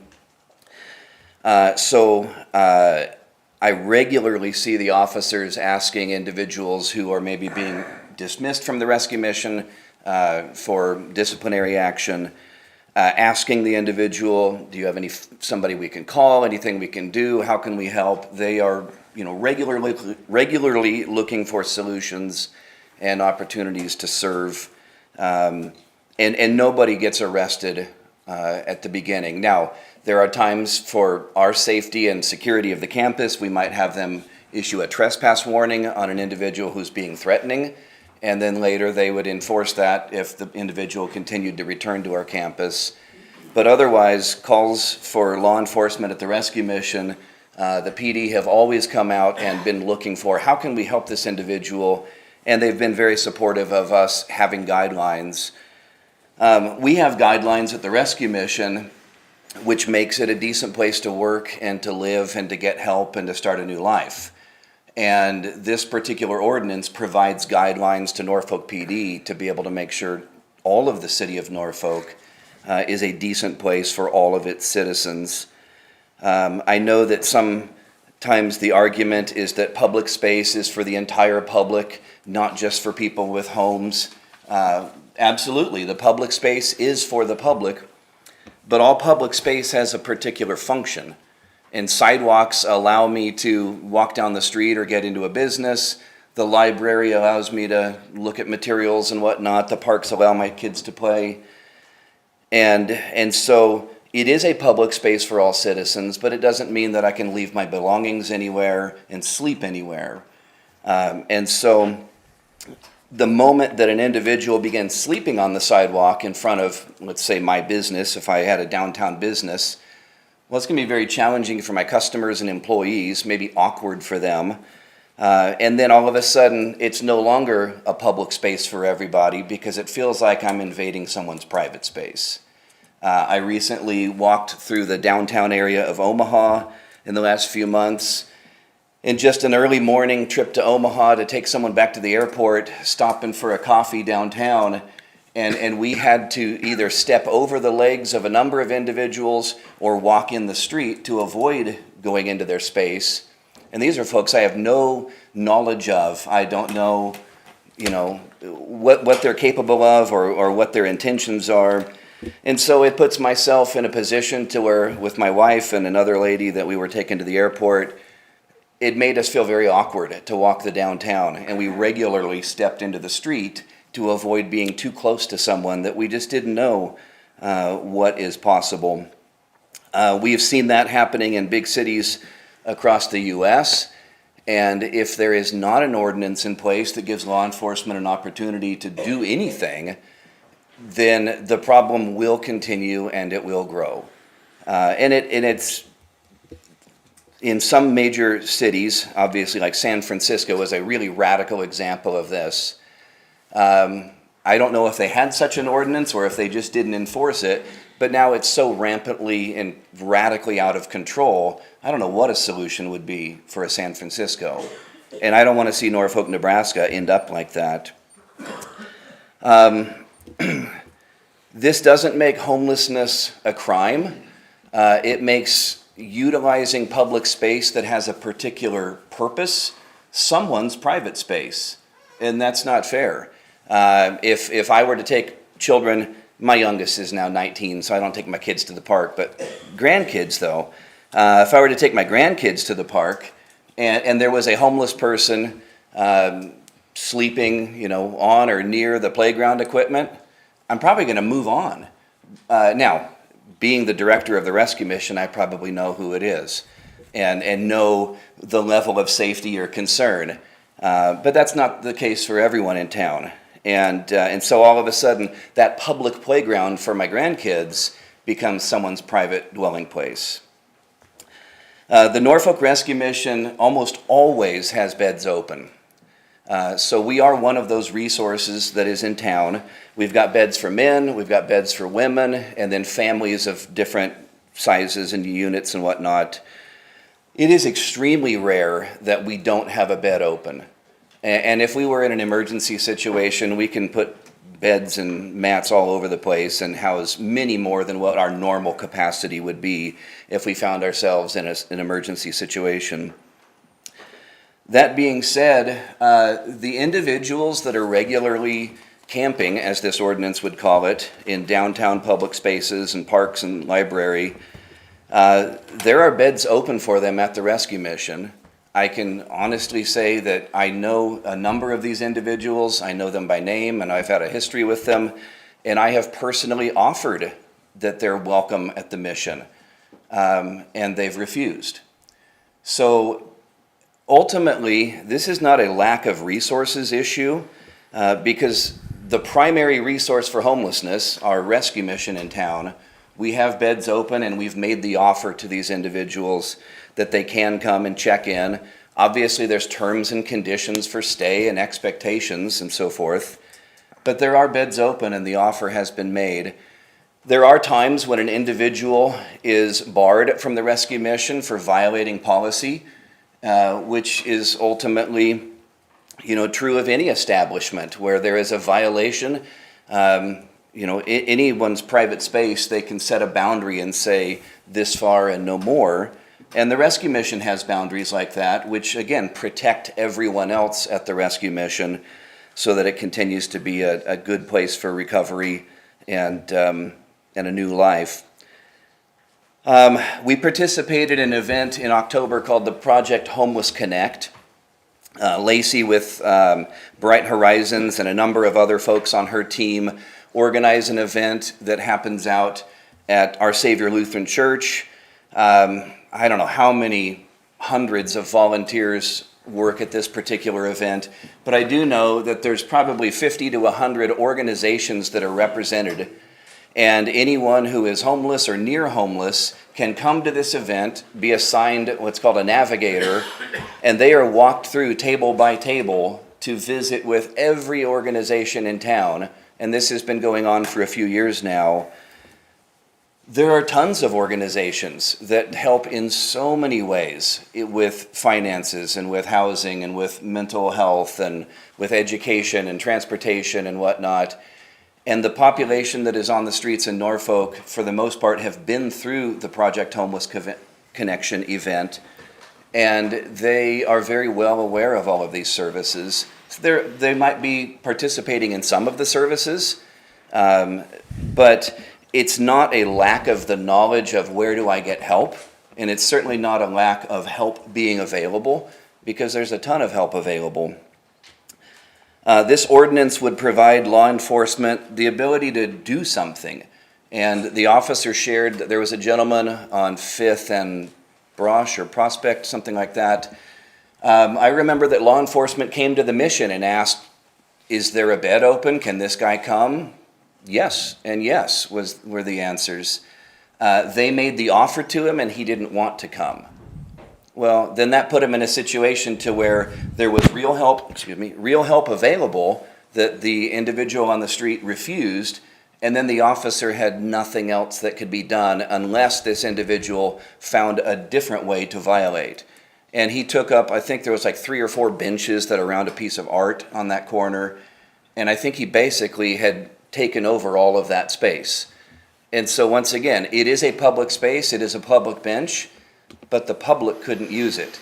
Who is going to sit down in that bench when another man is laying there and his belongings are on all the benches? And again, I might know as the mission director whether or not this man is dangerous. Everyone else doesn't necessarily know that. And he might not be dangerous the day that I interact with him, but if he happens to be an active user or drinker, then in an intoxicated state, I've seen men and women do some pretty unexpected things. And again, that's why I'm very thankful for our partnership with Norfolk Police Department. It's not often, but there are times that we will have to call them to remove an individual that is being disruptive. Almost always the case, that's someone who is actively using or drinking that day, and they're just not, thinking straight. And so if we didn't have any teeth at the rescue mission to enforce guidelines, we would be in a world of hurt. And if Norfolk Police Department doesn't have any teeth to be able to enforce anything, then they're in a position to where their hands are tied. There's been a lot of talk about solutions-based systems and a fear of even an individual being arrested, as if that would be like the worst thing. Honestly, in my experience, someone being arrested can sometimes be one of the best starts of a solution. To arrest means to stop, and sometimes an individual needs to be stopped in what he or she is doing. And going to jail for a few days might be the beginning of that person getting into the system, getting the help they need, some caseworker or somebody getting involved in finding out, let's find how to get this person help. So whether the person is EPC'd, put into emergency protective custody, or taken down to Madison County Jail, that's not the end of something as if their life is over. I would imagine the failure to pay the ticket for violating this ordinance is not going to result in a very large sentence in Madison, and it just might be the beginning of them stopping long enough to actually have someone talk to them and provide them some solutions. And it's not that I'm advocating that they all be arrested, but I just want to make the point that to be arrested doesn't automatically, that's not necessarily a bad thing. Sometimes, and in fact, some of our staff at the rescue mission who have been on the other side and who have gone through the program, graduated and had been hired. I know one individual on our staff. And Pastor, as- I hate to interrupt you. I feel, disrespectful Timing? doing this, but we do have a time limit and Okay. we need to afford everybody the opportunity to speak tonight. Understand. We her do, I arrest appreciate was- that, Kylie. We do typically have a 5-minute standard. Okay. We want to make sure I everybody wasn't aware, had I their chance to apologize. say, but we do probably have some other people Okay. want to, so if you All right, wrap so it yeah, up I'll and just conclude. wrap up by saying, I believe the ordinance would be a valuable thing for our community. So, thank you. Thank you, Pastor. All right, sorry for going long. I didn't realize there was a time, so. Thank you. Anyone else wishing to speak?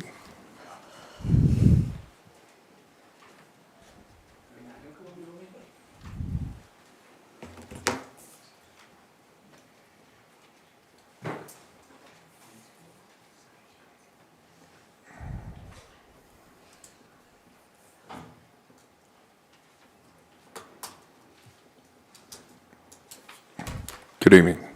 Hey, good evening. My name is Rob Barrows. I'm the Executive Director of the Connection Project.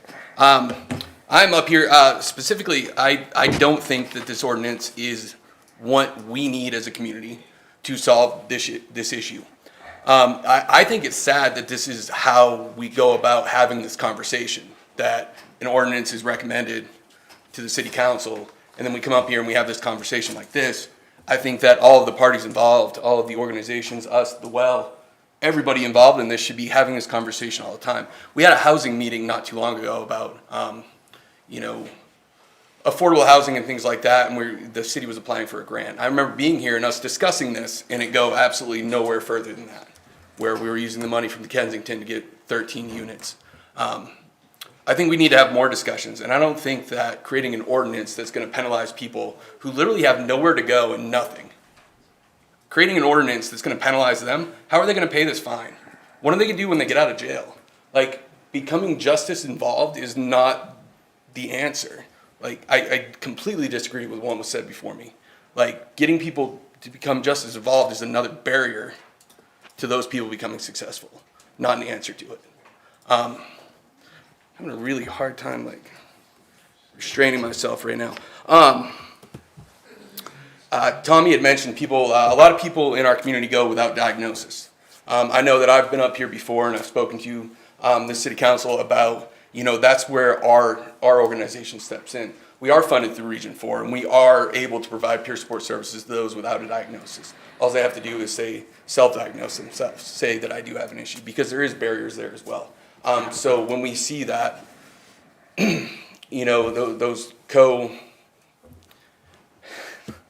when we see individuals who have nowhere else to go and they have these other issues and they haven't been diagnosed with anything, then there aren't these resources available to them. That's the issue. Everyone's come up here and talks about all these resources. My organization is the organization of last resort for a lot of people. It's a place you can go to keep warm when it's cold out, to stay cool when it's hot out, and to get something to eat and a hot cup of coffee. We are the organization that will go out of our way to make sure we have gone through everything possible to get these people housed. I'd love to know what these hotel rooms are. I would love to. I have about 10 people right now who could utilize them. Every individual that you see out on that street is an individual that I talk to on a daily basis. We don't have all of the resources that we need for the people in our community. And penalizing these individuals is not the answer. I think we need to have more discussion to come up with solutions.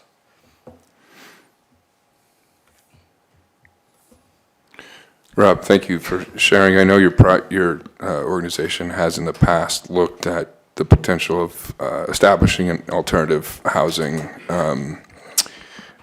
solution for those Correct. that need it. Has there been any progress? Has there been any advancement of that discussion in terms of creating alternative space? Unfortunately, there hasn't been.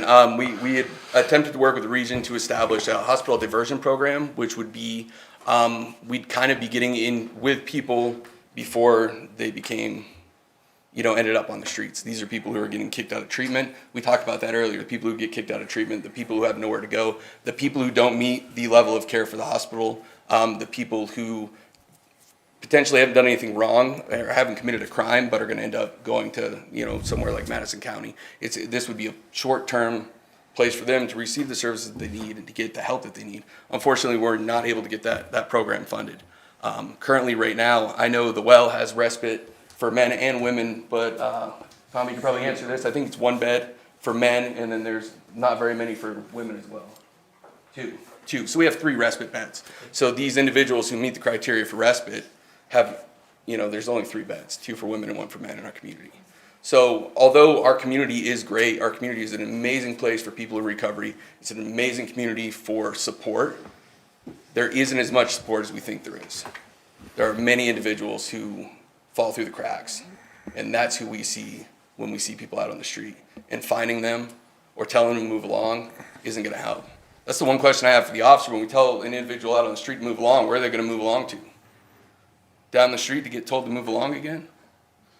Because it's not a choice that they're out there. And I think that's a misconception that we have.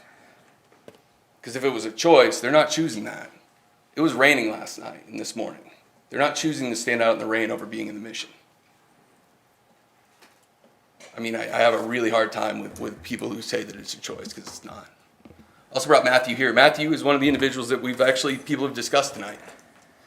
And I would like the city council, if you guys have any questions, to be able to ask those questions, because, I mean, he was talked about by the other organizations and things, or in the officers. He is one of the individuals that they've had contact with over this. Rob, would you be willing, I think, again, a positive tonight is that we're in this room talking about these issues, right? Yes. And I hope that you and your organization would be willing to be part of further discussions on a collaborative approach, and not just looking at what we're looking at tonight, but long-term solutions for what you're talking about. So I'd like to see that personally come out of this. I think, Danny, again, you did a nice job of lining up the right people here, and I think if you'd be willing to help continue that discussion as we move forward, that would be a positive thing. I agree. I would also like to participate in that. Another question I had, when we talk about the police's inability to have any teeth or anything like that, I believe, is there not already an ordinance that says that camping is prohibited in all the public parks except for Tahoe overnight? There is not an ordinance on the books that's similar to this. So when we look at the code and we go to chapter 18 and we go down to parks and we go to 18-4 overnight camping. So the only difference between that and this is that it may include more than just the parks, but it also includes their things. So I would like to know where do we want people to put their things? Like that's my question. And that's the solution I don't see. That's why I don't see this as being a solution to anything, because it isn't a solution. We're going to penalize you for having everything you own. That's everything an individual owns. It's all of their things. And right now the answer is they write them a ticket for littering. Imagine how dehumanizing and that is when you get written a ticket for littering by just purely existing with your things. It's horrible. And that's what we're doing, except for making the bar much lower. to be able to write those tickets and be able to find these individuals. That's it, I'm done. Thank you, Rob. Thank And would you like to say anything, or, okay. Okay, Well, if anybody's got any questions for me, I'd be open to answer them. we do thank you for being here tonight. Thanks, Matthew. Thank you. All right, anyone else wishing to comment? Okay. Discussion on this, council.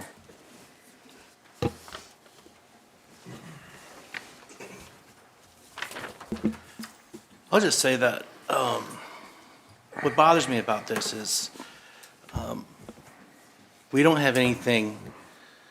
So when we tell them to move along, when we tell them you can't be here, we don't have, when we tell them where they're at now isn't where they can be, we don't have a place where they can be. And so we don't have the infrastructure, the support around them to take them to a place where they qualify for their terms and conditions, where they don't violate someone's policy, where they don't violate someone's best practice. We don't have anything, you know, so that's what bothers me with this ordinance, is we're setting them up for failure, not success with it. But as a business owner, I understand it. When someone's outside my business, I'm like, it's not the most ideal thing. So I guess I'm willing to deal with that a little bit longer until we can find something. When we tell them, you can't be here, we have to have somewhere they can go. So I'm okay to deal with that until we have a plan for them. So that's my thought. I'll just add a few thoughts that I had here as well. I think this leads to a lot bigger discussion down the road, but I think it was a really good discussion tonight to bring forth issues from both sides. I do think that the ordinance put in place isn't necessarily going to, I don't think, be handled differently by the police necessarily. I think it's one where it just probably needs to be in place. I'm going to kind of talk in support of it. I think that some of the personal property, camping, some of these rules do need to be in place. I don't believe they are going to be heavy-handed in their enforcement of this. But down the road, I mean, this discussion just needs to keep going on, because I do think we need to look at the homeless shelter as a possibility. You know, I know that's probably not necessarily in our budget right now, but is it something we can help or contribute to? I certainly think that is a great discussion to have for the future. There's pretty good points made tonight.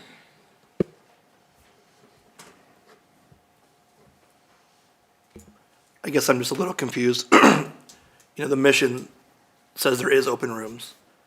So, you know, is this going to put a strain on the mission with our open beds as well? I'm very sympathetic towards this issue we have. I agree with Justin a lot on the business aspect and then the issue we have at hand. But on one hand, I'm hearing there's nowhere for him to go, and on one hand, I'm hearing there is open beds. So I guess I'm a little confused on that part of it, but otherwise, I think I kind of agree with Frank and Justin a little bit too. Is, you know, this isn't going to be heavy-handed, and we have to keep the conversation going. But again, I'm just a little confused with the inconsistencies.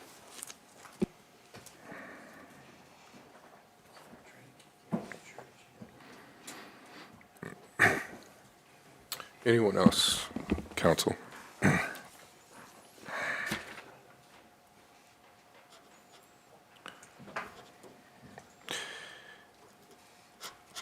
I think a lot of important points have been made.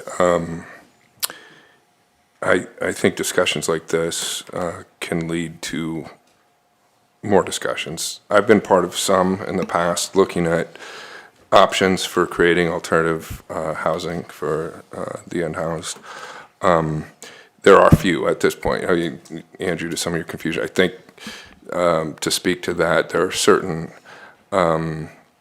standards and requirements at the rescue mission that exist now that if you don't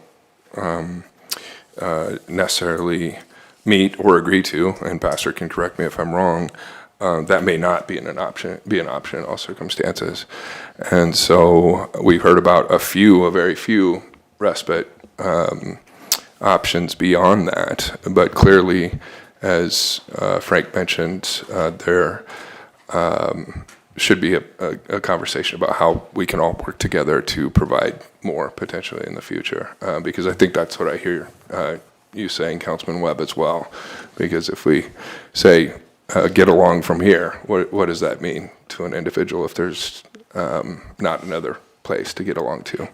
So I would hope, and again, I only have a couple weeks left here, but I would hope this is an ongoing discussion that can include all of the people that spoke here tonight to get to a solution where the city can potentially be a partner in creating an alternative space.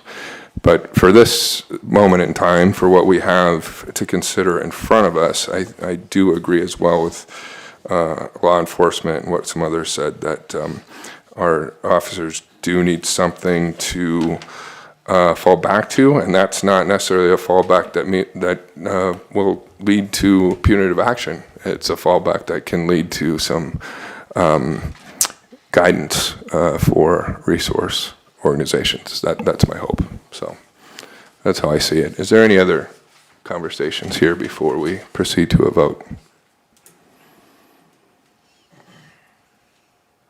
Okay. If not, short title, please, Kylie. An ordinance of the City of Norfolk, Nebraska to enact Chapter 14, Article 10, Division 3 of the Official City Code in order to prohibit camping and the storage of personal property in parks and on other public property, to provide when this ordinance shall be in full force and effect, and to provide for the publication of this ordinance in pamphlet form. Okay, please vote.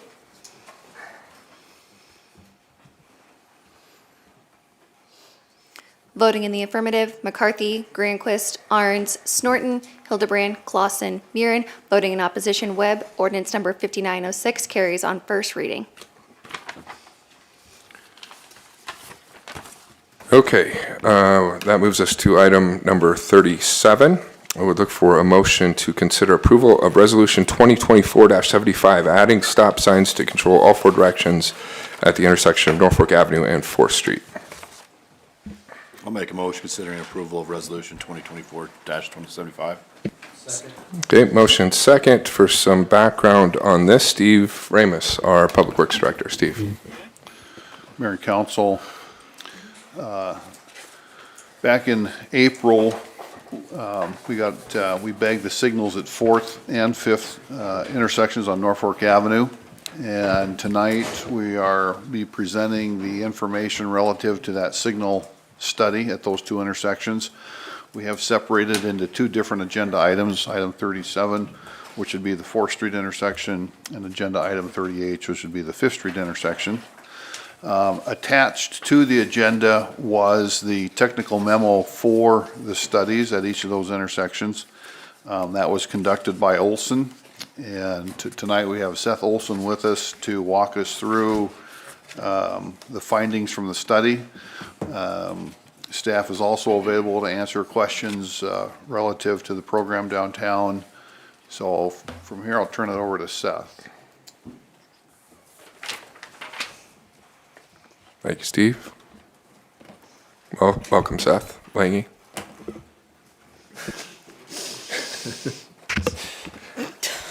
I didn't want you to have to adopt your employer's last name. I appreciate that. Good evening, Mayor and City Council. My name is Seth Lange with Olson. I'm here to discuss first on the 4th and Norfolk Avenue traffic study that we provided to the city. I just kind of want to go through a quick rundown of what everything is that we've kind of provided for staff, and kind of give you guys a background of what this study involves, what criteria we're following, and why we were following those criteria. So the location of this study is 4th Street and Norfolk Avenue. The study was provided on, or The monitoring the intersection was provided on May 4th, and technical memorandum was provided to the city on June 25th, 2024. The evaluation was to look at the control at 4th and Norfolk Avenue. What we utilize and what we have for guidance for these two intersections, or this intersection and 5th Street, is we utilize the Manual of Uniform Traffic Control Devices, which is the MUTCD in short. And then also, this will give us guidelines on how that intersection would function as either a signalized intersection and if it's warranted or not. If we look at a fully stopped intersection, it actually provides us the information and guidelines on how that one should function and if it's warranted or not. Additionally, we look at the highway capacity manual if we're looking at levels of service for these intersections, and that provides us how those intersections function with the traffic going through them. Next slide, please. The purpose for this is to determine if the intersection of 4th and Norfolk Avenue meets warrants for traffic signalizations or an all-way stop control. Capacity analysis for this traffic intersection or all stop and two-way stop control. So those are basically the 2 or 3 or 4 items that we looked at for this intersection. So the characteristics of this intersection is a 4-legged intersection with 1 through lane and 1 turn lane, each direction on Norfolk Avenue, and 1 through lane and 1 turn lane on 4th Street. Basically what it turns into is diagonal parking on Norfolk Avenue and also parallel parking on Norfolk Avenue. And something that's interesting about both these configurations, or more or less what was on Norfolk Avenue, and talking with some of the community, is that this configuration that we have here was the original configuration of Norfolk Avenue about in 1975 or late 1970s, I believe it was. From there, it turned into the 4-lane parallel parking intersection that I think a lot of us remember if we were young and kids around this area. In about 2014, 2016, 15 area, I believe it was, is when it actually went back to the configuration that it is now. So, next slide, please. What we do for this is we obtain 8-hour turning movement counts, documentation of current road geometry, and we look at the time frame of when the traffic was at its peak for 8 hours. So as you can see, the 8 hours that we have shown is from 7 to 9, 11 to 2, and 3 to 6. This was studied on May 14th, as stated earlier. Counts are all taken in 15-minute intervals and is separated by vehicle classifications, and it also helps with, it identifies heavy truck traffic, and pedestrians were included within the count schedule. Next slide, please. As we look at the traffic volumes right now, you can see that from 7 to 8, for your major road, which is Norfolk Avenue, you have about 361 vehicles going through the intersection. Whether that's through, right turn, left turn, it's all included within that 360. 98 for 4th Street, which is through, right turn, left turn. As you go through each hour, it gives you the provided number of what those volumes are for each hour during those peak hours.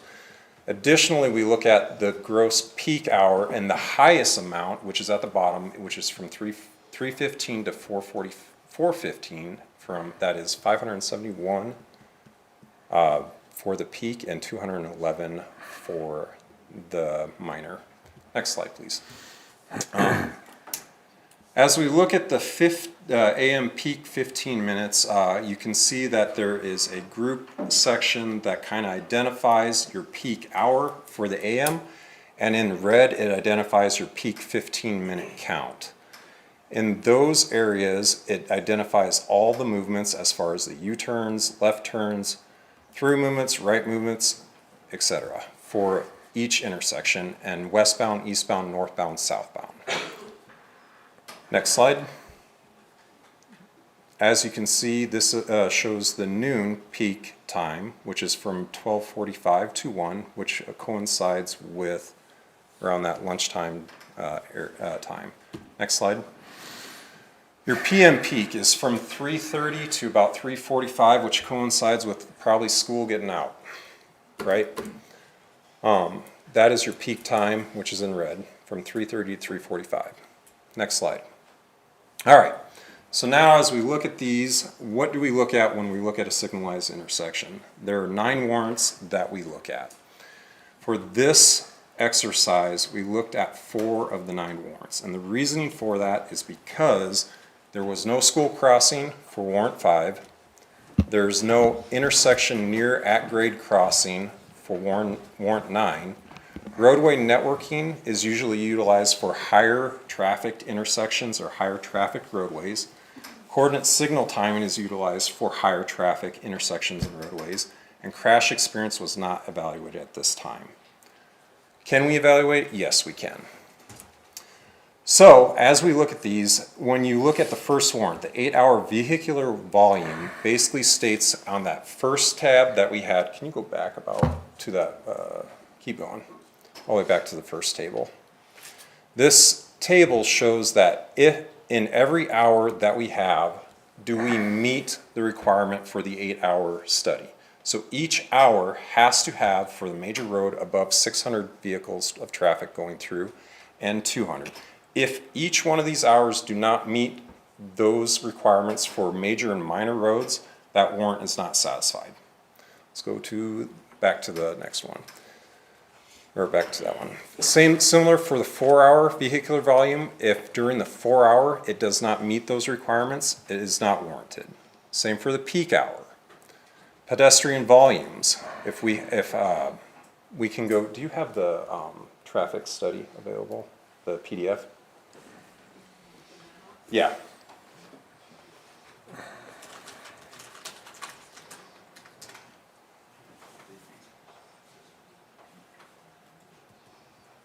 If we go to the second to last page in the 4th Street Mall, this provides warrant 4. And I'll go one more. And this is your pedestrian movements. As you look at the chart, if your chart that you look at over there that says total of all pedestrian crossings, major street, and total of all major street both approaches does not get above the line, it is not warranted. Okay? So that kind of goes into why the signals aren't warranted. Now we go into the 4-way stop. The 4-way stop has their own warrants also. Similar to what this one is, it basically looks at crash experience, sight distances, transition to signal controlled or transition to yield control in circular intersections, the 8-hour volume, and other factors. So if we look at each one of these, the only one that we have that is warranted is E, other factors. When we look at the E, other factors for a signal warrant, what it provides to us is that warrant E states that all stop controls may be installed at intersections where an engineering study indicates that always stops controls is needed due to other factors not addressed in the other always stop control warrants. Seth, Yes. excuse me, should they be looking at a different page? Yeah, let's go to page, what is it? 1, 2, 3, 4.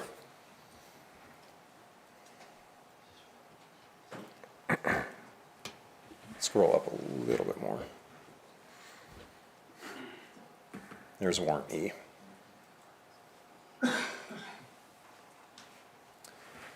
So when we look at this, basically we look at what is the provisions for warrant E. And what is met within warrant E is your pedestrian movements and activities in downtown settings as would warrant a all-stop control and support this intersection.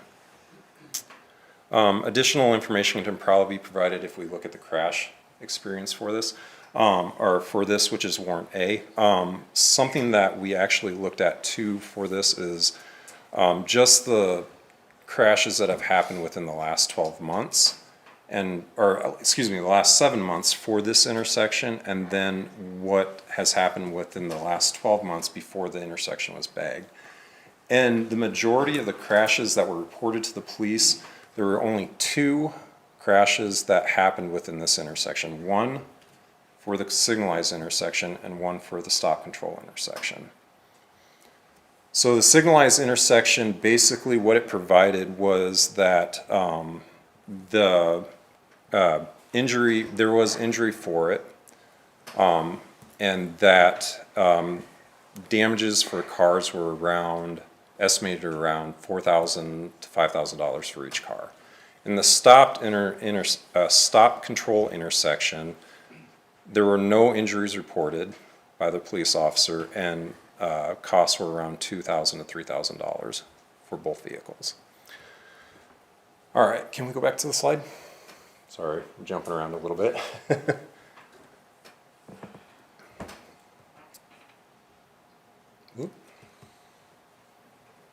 So we kind of went through the 9 warrants for the signalized intersection. We kind of jumped to the next slide. We went through the warrants for the stop control intersection. Let's go to the next slide. The other thing that we have to look at during this is the human factor of these intersections and other factors. So as we look at these intersections, we look at consistency of movement. As we move downtown, you're looking at more of a pedestrian downtown, correct? So what we want to do is make sure that we don't have additional areas where, for instance, you have a stop control leading to a signalized intersection leading to another stop control. Basically what that does is that the behavior of the driver is harder for them to control, more or less. They don't know, it basically trips them up a little bit. Pedestrians have the right of way for a 4-way stop. Now, does that mean all the time that they're going to stop, or people stop at the intersections and let those pedestrians go? No, it does not. But we go back to the driver behavior aspect of it. As we progressively have this installed with 4-way stop, that will continue to get better. What we don't want doing is platooning. Platooning is basically going to be groups of larger groups of cars going through the intersection, possibly at a higher speed, trying to make signal lights, right? And finally, this is more or less pedestrian friendly. We're looking at trying to make our downtown a little bit more pedestrian friendly and trying to move that heavier traffic out to Brosh and Madison, correct? This would help that. So that's all I have. Is there any other questions that you guys might have? That was, go ahead. I guess I have a handful of them, actually. Sure. The first one is, what was the time frame that was studied? The time frame as far as like the date? Yeah. Okay, so it was day May 14th. Okay. 2024. And the timeline was, it's an 8-hour period, so it was from 7 to 9. Okay. 12 to 2. Right. And then 3 to 6. Or it might have been 11 to 2 or something like that, I think. Okay, so the entire study was based around one day? Yes. Because what you look at as far as like the volumes, they don't necessarily change from one day to the next. But how do we know that if we only studied one day? I guess that's my question. Because February may be different than May. Well, and that's May true. be different than That's June and true. July when there's no school. And I agree with you that it is different for that during school, and that's why I did the study during school. Because the traffic will be heavier during school time.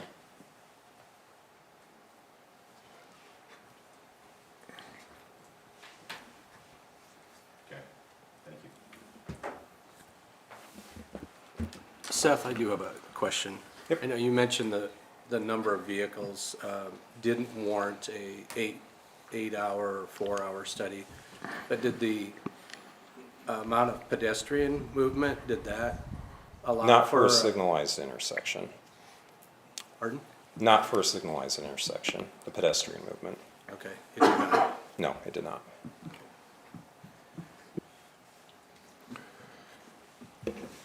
Seth, on enclosure 37, page 149, it has the queues.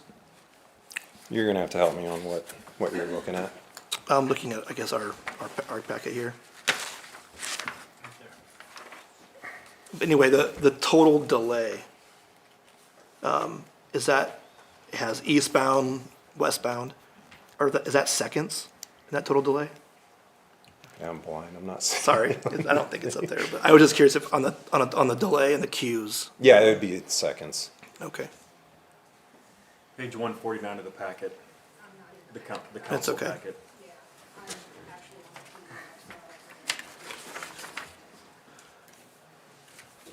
Yeah, and usually what you see, Andrew, is usually you see anywhere between 3 and 5 seconds for delay on a stop. Right, these are kind of ranging from 7 to 20, roughly. Yeah, and that all kind of depends on, how much traffic you have going through at that time too.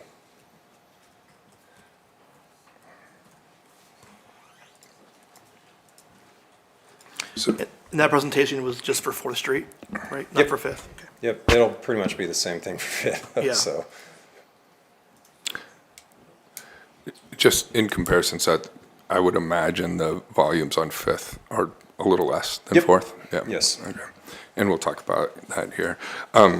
So you said snapshot one day during school year, but you did do a crash study analysis over the last 7 months, you said? No, not or- necessarily a crash study analysis. We pulled the information as far as what crashes have happened within the last 7 months. 7 months. And then we pulled the additional information of what crashes happened prior to the signals being bagged from the last 12 months. So from that April time of 2024 to April time of 2023, that crash information was pulled, and then the crash information from that April of 2024 till now was pulled. Okay. And what we found is that there was really only 2 at 4th and Norfolk Avenue, which is surprising to me that one was during the signalized aspect and one was during the stop aspect.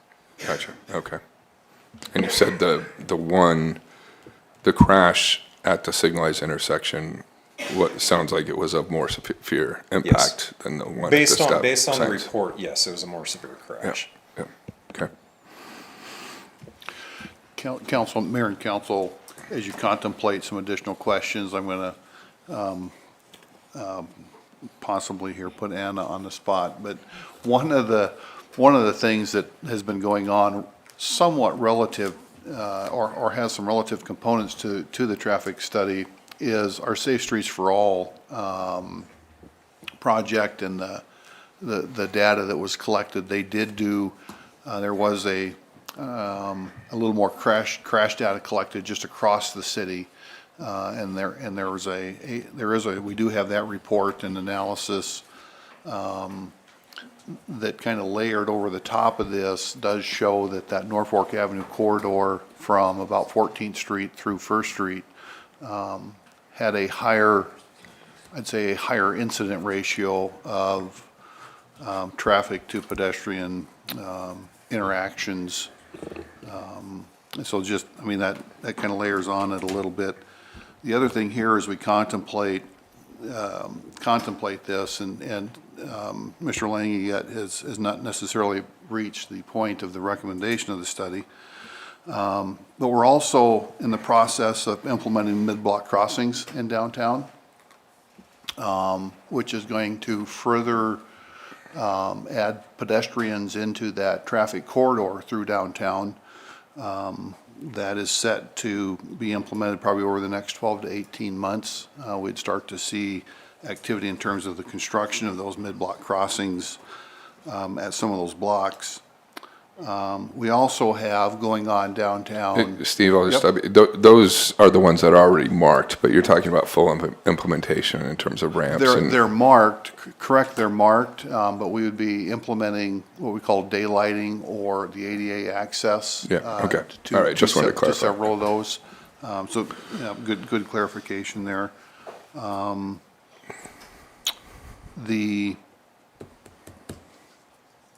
I was going to touch base just on the redevelopment of the Kenningstein Hotel.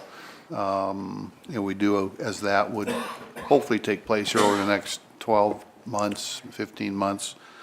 I'd certainly anticipate to see more pedestrian traffic as well in that downtown area. So just some more data there.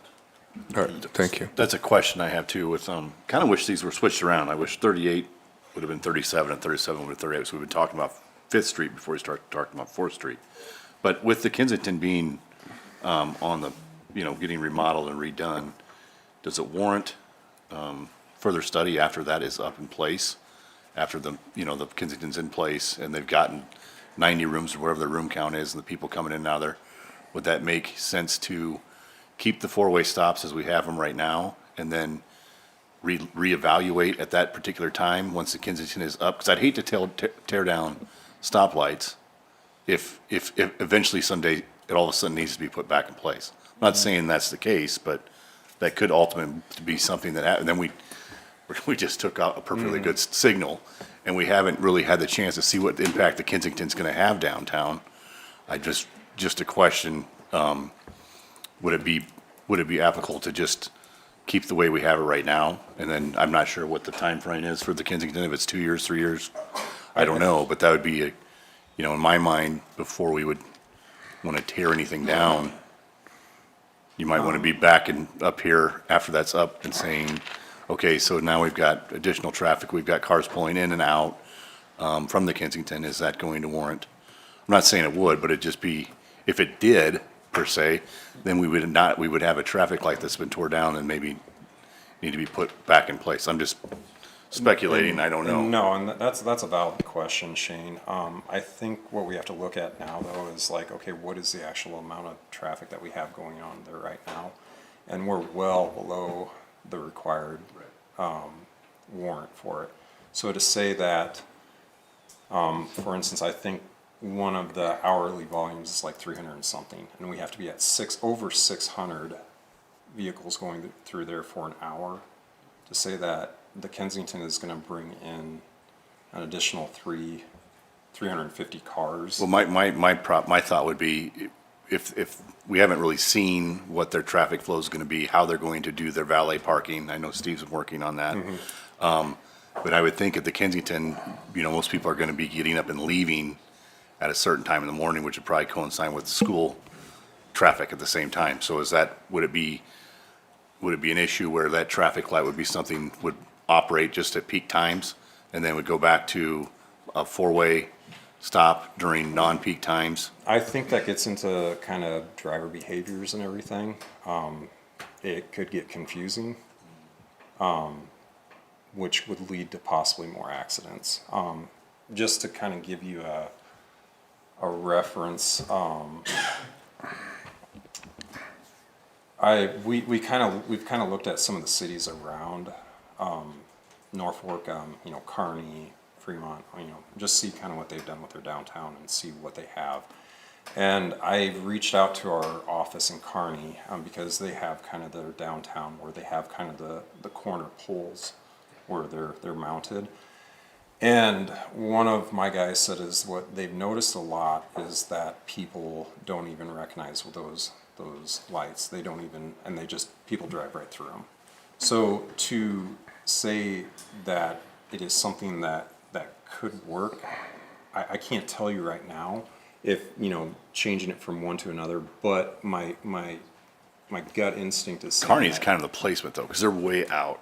You'd have to look for them. That's where true. These stoplights are where we're at right now, they're especially where the stop signs are there. If we were in a signalized, I guess a signalized or not a signalized intersection, but in when it wasn't flashing, let's just say, what is the driver's behavior going to be?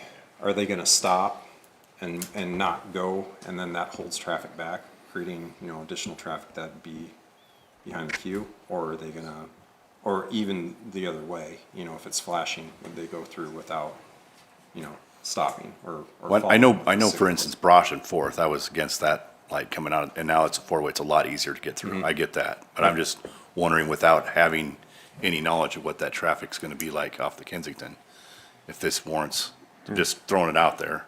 I think that's a consideration. That lot too that they've acquired, it does have access to Brosh directly too, so I think you would see use there. I think we have some other people who want to talk, so I don't want to belabor this, but for the summary for 4th Street here, Seth, if you were doing it all over again and the intersection was empty, this says you would put four-way stops Yes. in, correct? Okay. Correct. All right.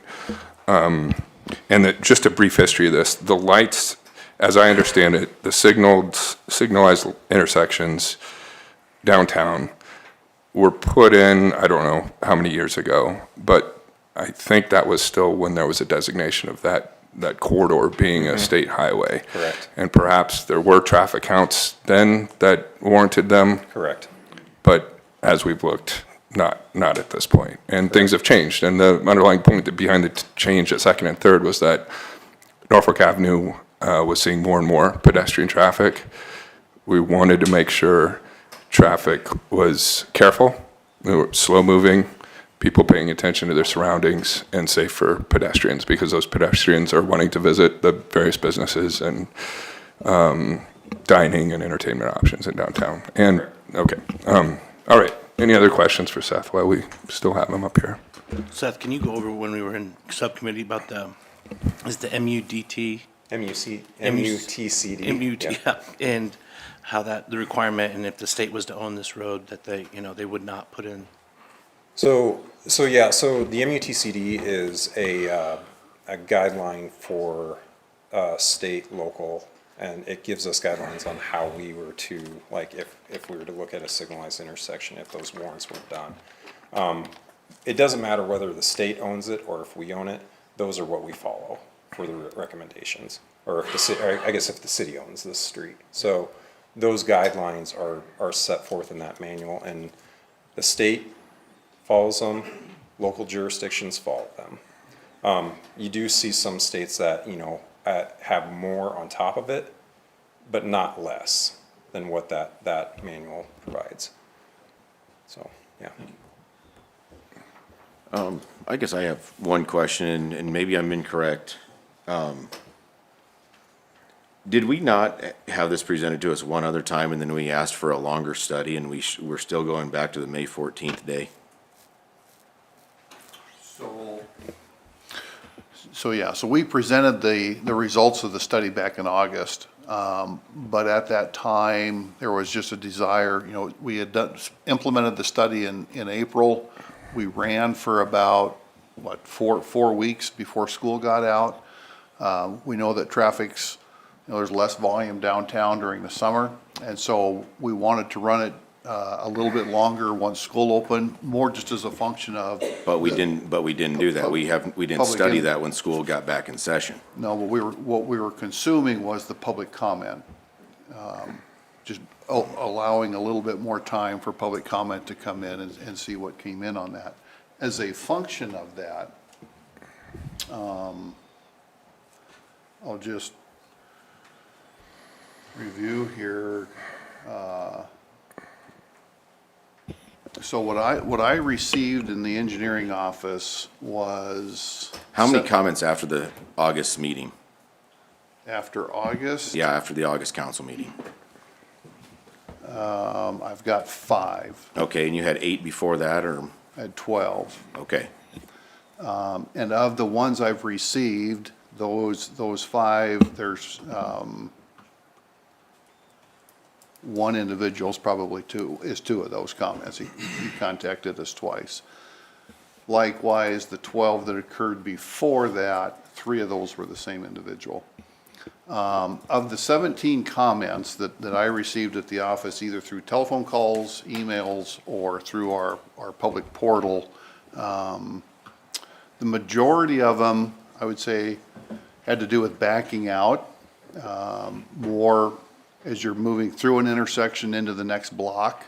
If you're parked in those first 2 or 3 stalls, during that peak hour time frame, where there's a fairly consistent flow of traffic, there's not a lot of gap that's created for backing out. And so that was I would say probably 25 or 30% of the contact was complaining about that lack of a gap.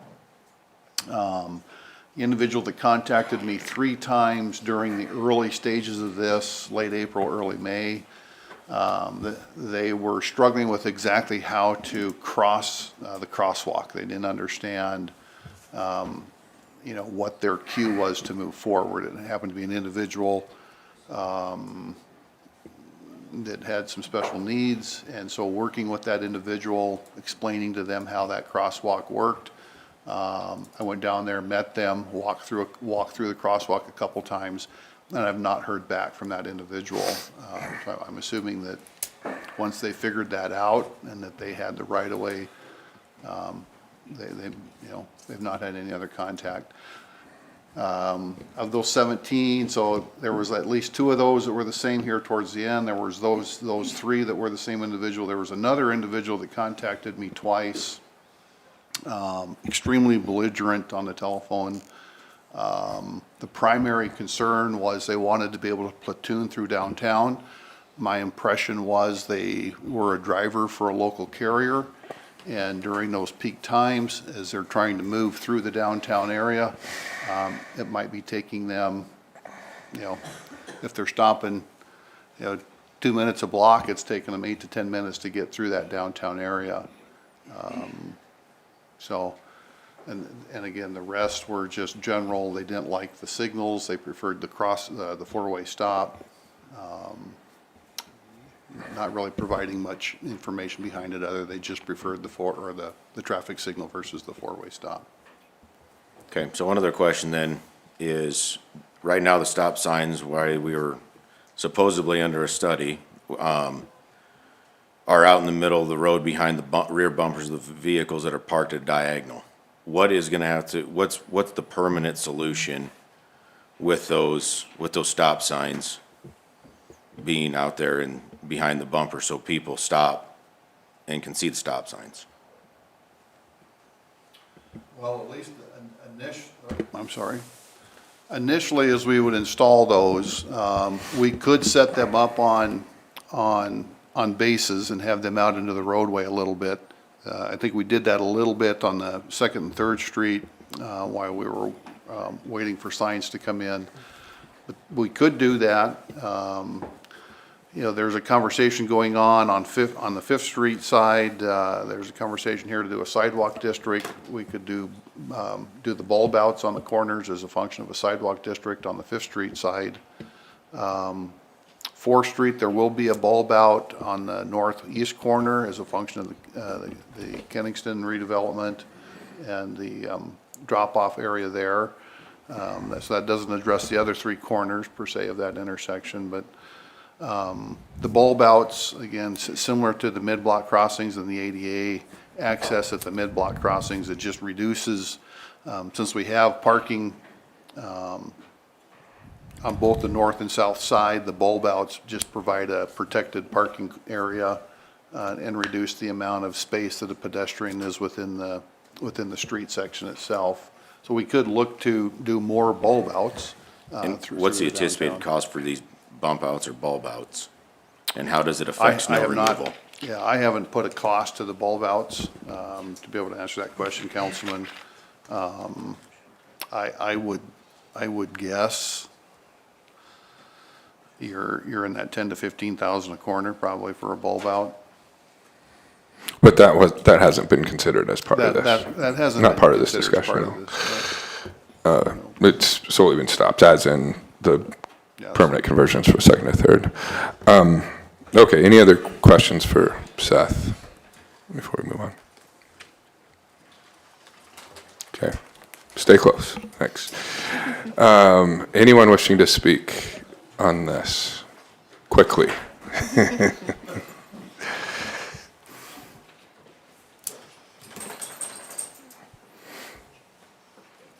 We do have a gentleman here, Dick Clyde. I'm gonna sign him in here. And he can talk about his experience downtown. Welcome, Mr. Clyde. Thank you for being here. Welcome. Good evening. Thank you for being here. I'm hard of hearing. I appreciate you being here. Thank you. Thank you for listening to me. Right now, I walk downtown an average probably 6 days a week, just because it's safer. I don't have to fight loose dogs. I don't have to fight different intersections. And then you say, okay, the dog and I, what do we know about it? Most people, probably most of you people don't even know, but before I started walking with guide dogs, I worked for the Department of Motor Vehicles as a driver's license examiner for 25 years plus. So I do know a little bit about traffic. The four-way stops, it keeps that guy from leaving this signal light and saying, I'm gonna go and beat that signal light so I can get through quicker. The traffic is moving much more general. If I get hit at a signal light, by the time the police get there, the driver of that car, that light he had was green. I don't care what color it is. It was green. And if I get hit at a four-way stop sign, I might get killed, but I had the right of way. And before they put the four-way stop signs at 5th Street, I actually had 2 situations of people stopping at a red light. I'm crossing the street and they're making a right turn and hit him. One lady hit him 3 times and I put a dent in her hood before we got through. But it's just for people downtown, it's so much safer. And maybe rush hour is going to be different because of all the traffic. But generally, most of the day, you can go through town, I think, a lot quicker than if you came up on a red light, waited for it to get to green, go to the next one, wait. You can go through a lot quicker with it. Much, much more safer for people. So, I'm open to any questions. I'll tell you how it goes for us. If say, I'm gonna cross 4th Street. I'm on the north side of the street. I don't have my dog, I got a cane. Or, because my dog will tell me if it's not safe, he'll back me up. But if I got a cane, for me to cross that street, I have to wait till there's a car coming at me from the other side of the street. So I know mine's blocked off. And sometimes, if there's no traffic, and you have hearing like mine, can really be a problem. Yeah. So the safer it is, and there's not a lot of people walking around with a guide dog in Norfolk, but the safer it is for me, it's gotta be safer for public, I feel. Yes, sir. Thank you. And I remember your testimony during the 2nd, 3rd Street conversations. And the impetus and the underlying motive for that was to make these streets safer in this downtown area. So we appreciate you testifying again. Thank you. Any questions for Mr. Clyde while he's up here? Thanks for taking the time doing this. Thank you. Thank you. Anyone else wishing to speak?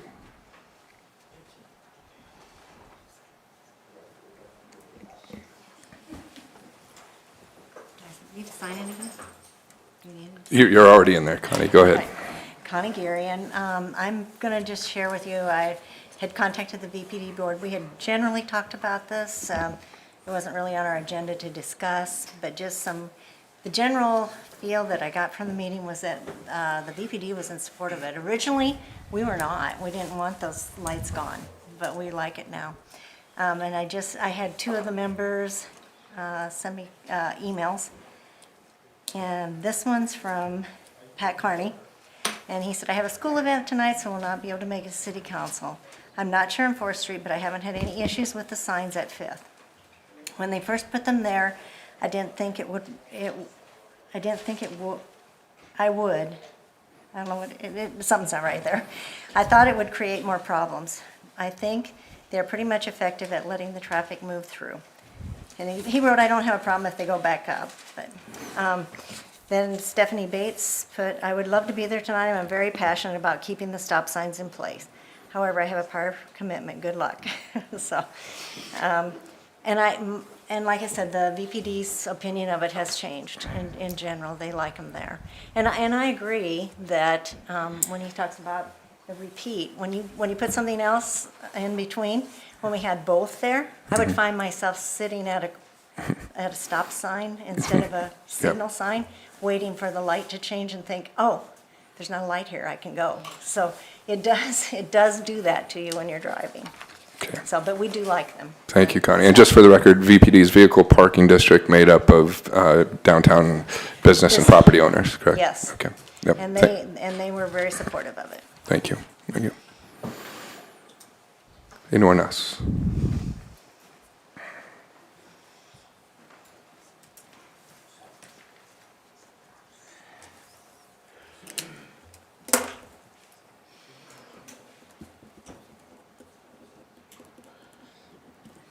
My name is Russ Wilcox.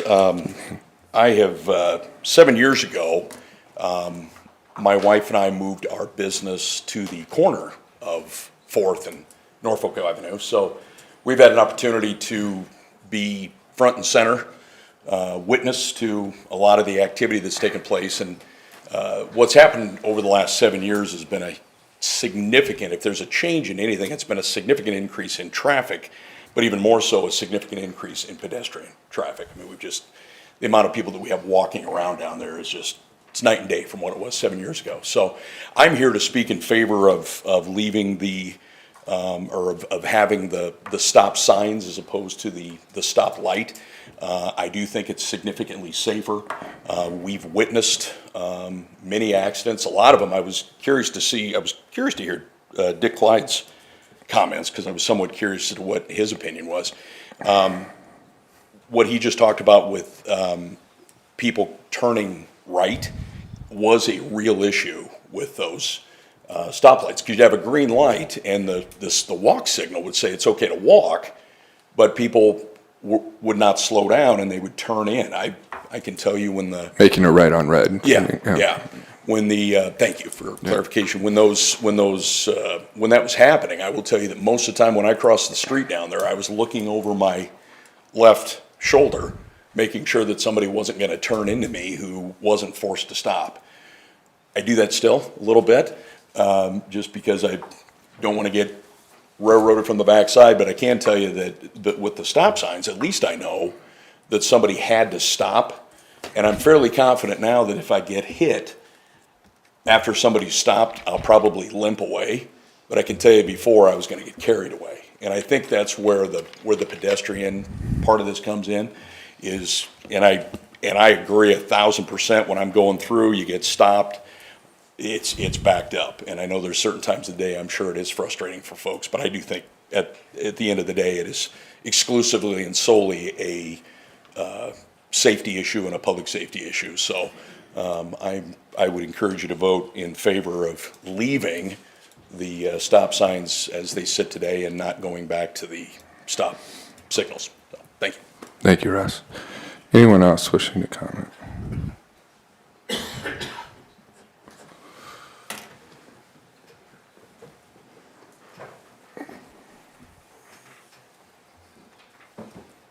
Good evening, gentlemen. Evening. Steve Sunderman. Don't want to belabor the point, but just want to give the perspective. As a downtown Norfolk resident for the last 8 years, I actually live on that block between 4th and 5th Street. And it's been really interesting to see how the traffic's changed with those stop signs in place. As has been mentioned, it's just really slowed the traffic down, which has just made it a lot safer as a pedestrian. And it's kind of taken out the question of, especially even on a green, you know, a lot of times if you're not used to pedestrians in downtown Norfolk, well, who has the right of way then? If a pedestrian's crossing the street, can I turn left on my green? Should I wait? You know, with stop signs, there's just no question the pedestrian has the right of way. And I think that's just made it a lot safer. To me, the biggest adjustment, I think, for Norfolk residents or those visiting downtown is, you know, if you do want to go through town, you know, you may want to take Madison Avenue, for instance, to get through town the fastest way versus trying to go down Norfolk Avenue. And so I think that adjustment will just keep being the case. But yeah, definitely in support of keeping stop signs in place. So thank you guys for allowing us to give our input. One quick question, Stephen. As a resident, I've noticed, especially with 2nd and 3rd, it seemed like that area got quieter, a lot quieter after the four-way stops got put in because you had less revving up of engines to make consecutive lights. Have you noticed that as well? It definitely has gotten quieter, but I do I wish there was a limit on muzzlers going through town, because some of the bikes especially, Yeah. it's almost like they're having a competition. Fortunately, my bedroom's not right on Norfolk Avenue, but no, it definitely has helped. Okay, thank you. Yeah, thank you. You're getting old. Yeah, you're not the first one to say that. Anyone else wishing to comment on this issue? Okay. If not, further discussion, council, on this. Okay.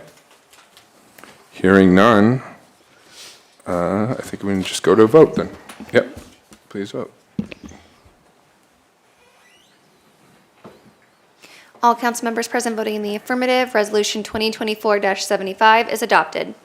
Item 38 would look for a motion to consider approval of Resolution 2024-76, adding stop signs to control all four directions at the intersection of Norfolk Avenue and Fifth Street. I'll offer for consideration the approval of Resolution 2024-76. Second. Motion and second. And Steve, unless you have anything else to share on Fifth that is did not get brought up in the last discussion. I don't, if Mr. Lange with Olson would, if there's any questions for him specific to that intersection and the data is available in your agenda packet, but I'm sure he'd be happy to answer any questions. Seth, if you don't mind, would you just summarize that very quickly in terms of finding, we talked about the traffic volumes were less on Fifth than Fourth. Correct. I guess just to summarize the traffic volumes, same peak hours as what Fourth Street was, same peak 15 minute, or same peak 15 minutes. We're looking at your, let me see, your AM peak overall for all four legs of the intersection is 261 for all four legs for your AM peak. Your lunchtime peak is from 12 to 12:15. Overall, total volume of traffic through that is 185. And then your PM, similar to the 4th Street one, 3:30 to 3:45, which coincides with school. You're looking at 281 total traffic through the whole intersection. Were there any of the four warrants found to justify signals at Fifth Street? Okay. No. And conversely, all four warranted stop signs? Okay. All right. Any other questions for Seth on this?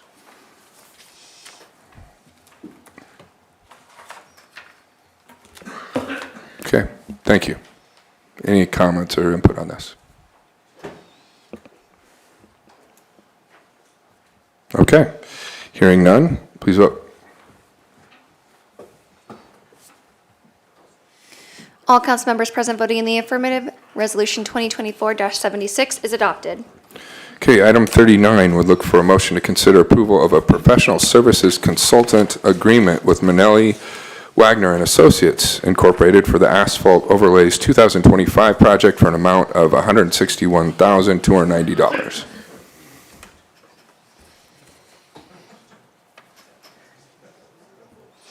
I'll make a motion. Okay, thanks. Motion and second. We're still here. I haven't used this in 2 years, 8 years probably, so it'll wake everybody up. Thank you. Motion and second. Steve Ramus, some background on this, please. Mayor and council, this is a mill and overlay engineering contract with Manelli Wagner to prepare the plans, specifications, bid documents for 7 sections of street for asphalt mill and overlay. And we've got 10 sections of street for chip seal, actually a combination chip seal, fog seal, also known as armor coating. We've used Manelli Wagner several times in the past for this. The design fee for the project, $52,760. And then that would roll into construction phase services during construction as well, for a maximum fee of $105,030 on the construction administration side. Manelli Wagner does their own materials testing on their project, so that does include materials testing, there would not be a separate contract for that, that you might see on other contracts with consultants. So if you'd like me to read through them, the asphalt overlays, Dover Drive, 30th to 25th, Norfolk Avenue from the bypass to 14th Street. That would be basically from out at the hospital to 14th Street. Omaha Avenue, 25th Street to 37th Street. Benjamin Avenue, 37th Street to 25th Street. 37th Street from Benjamin Avenue to Gulf View. 15th Street from Tahazuka Drive to Monroe. And then 13th Street from Paswalk north to, from 13th Street from Paswalk Avenue to Norfolk Avenue. That section there is patching more than anything. We've got some larger mill and inlay patches. That section is scheduled, we do have a, from Paswalk south to, I can't remember, it's North Airport Road, South Airport Road, but that is set to be let this spring by the DOT. But this section here going north of Paswalk to Norfolk Avenue, we got a couple sections in there. We need to get those to about 2028. I think that's when the DOT has the mill and overlay that runs from Paswalk all the way up to north of Benjamin Avenue. The chip seal and armor coat projects, or chip seal / armor coat. First Street from Sherwood Road to Jackson Avenue. First Street from Old Railroad to Omaha Avenue. First Street from Omaha Avenue to Madison. First Street from Prospect Avenue to Benjamin Avenue with a fog seal on that one. We want to hit Gulfview again and do a fog seal application on that. Benjamin Avenue from the railroad tracks to Victory Road. Victory Road from Norfolk Avenue to Benjamin Avenue. El Dorado from Benjamin Avenue up to the cul-de-sac, and again, we would go back over that with the fog seal. So the chip seal, you hit it with oil, just to describe what these are. With the chip seal, you hit it with oil, and then you drop chips on it. You run on the chips for about 3 days, and then you sweep up the excess chips. The fog seal comes back over the chips and sprays a layer of oil over that, so you've got a black, tight surface when you're done. El Camino Drive from Highway 35 to Vista Drive, again with the fog seal application on that one, and then 37th Street to Prospect Avenue, 37th Street from Prospect Avenue to Benjamin Avenue. In about half of these are old mill and overlays that have occurred probably about 5 years ago, and now it's time to come over those with a chip seal. Keep the good good. Good. Excellent. Thank you, Steve. How many lane miles do you know off the top of your head is the asphalt overlay? I don't have That's that all right. information off the Yeah, top of my head. that's a significant number of larger projects. Any other questions for Steve on this? What's the life expectancy of this chip seal, Steve? The chip seals run about 5 years, 5, 6, 7 years, but about 5 years is when we like to program those. Historically, we just haven't, but that underlying asphalt layer, that 1.5 inches of asphalt, is going to last a lot longer with a chip seal on it every 5, 6, 7 years. Is this a remedy to just prolong replacement? The chip seals where we're going in and doing a chip seal on concrete like we did on Gulfview, that is about prolonging. The chip seal where we're going back over an older mill and overlay like East Benjamin Avenue, First Street here south of Norfolk Avenue. What happens is that upper 1/4 inch or so starts to dry out. The aggregate, the oil in there, the binder starts to dry out due to some of the salts and stuff that we put on there for winter.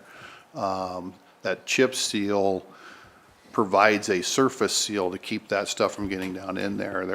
I don't know, Dick, you still here? The county used to, as a regular basis, when they would overlay, they would immediately chip seal to put that oil seal layer over there and keep some of those chemicals from getting down into what we would call the wearing course, or that upper 1.5 inches.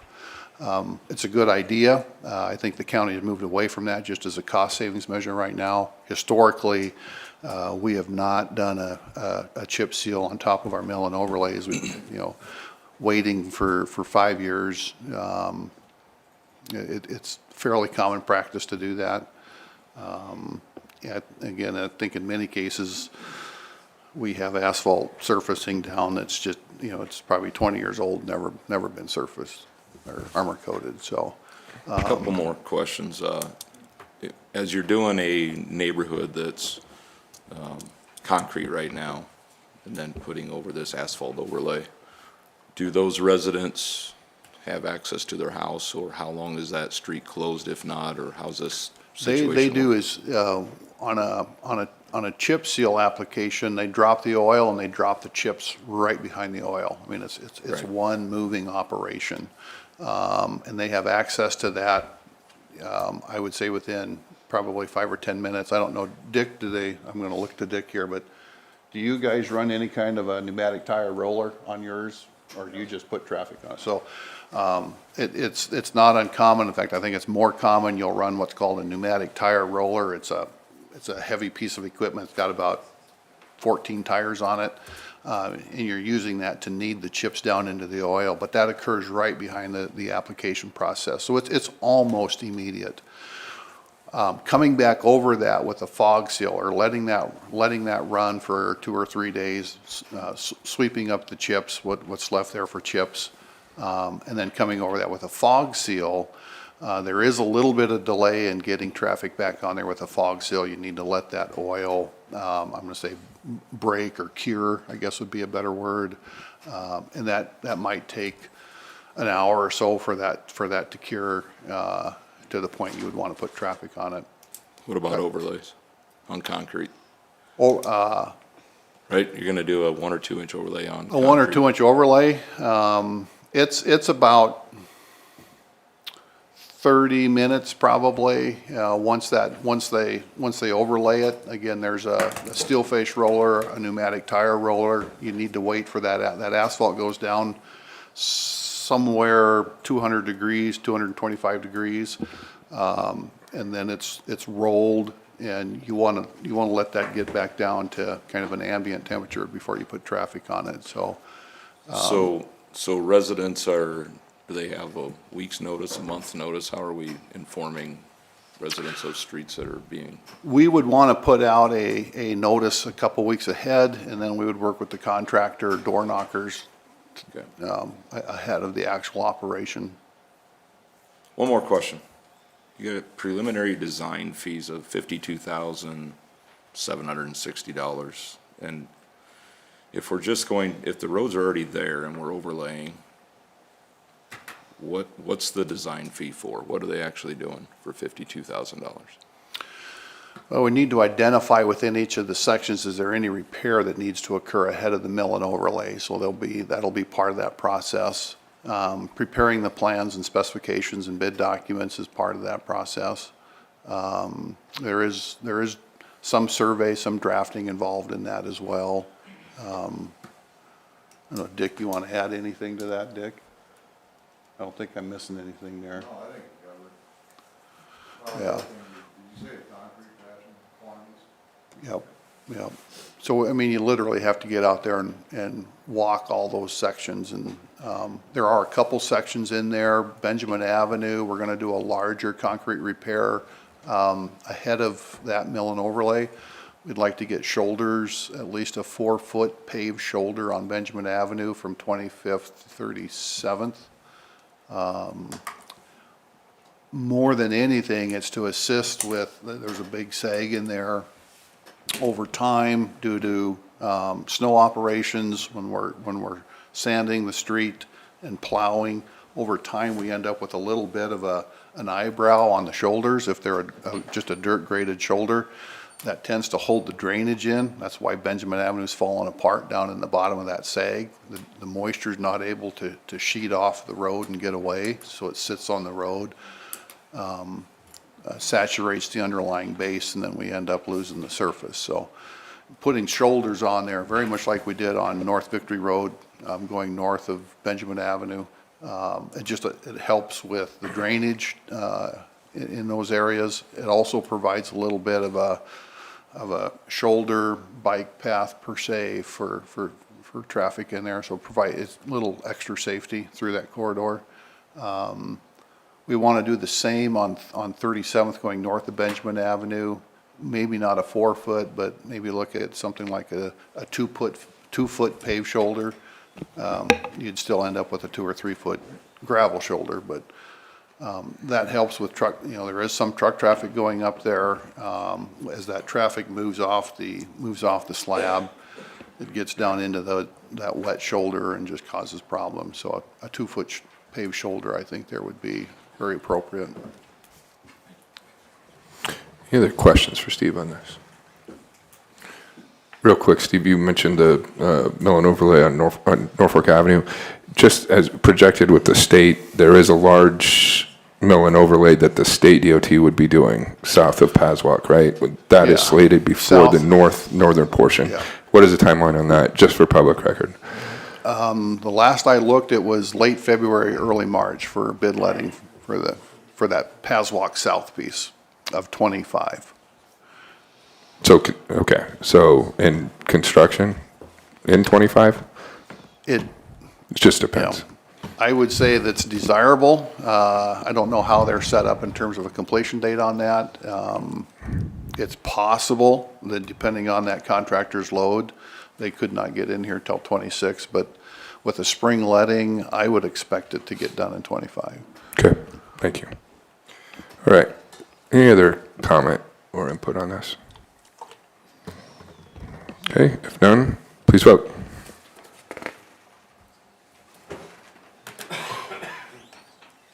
All council members present voting in the affirmative, motion carries.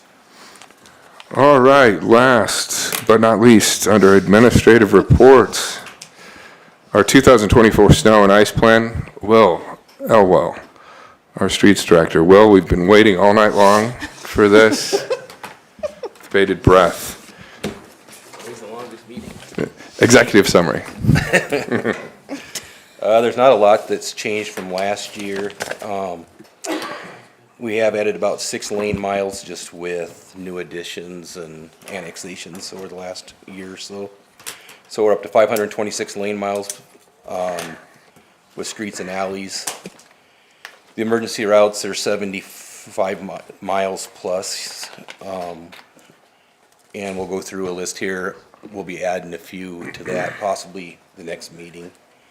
The existing snow operations, the streets will be cleaned as weather permits and timing of the storms. So you've probably seen last year, we ran several different hours depending on when we started and ended.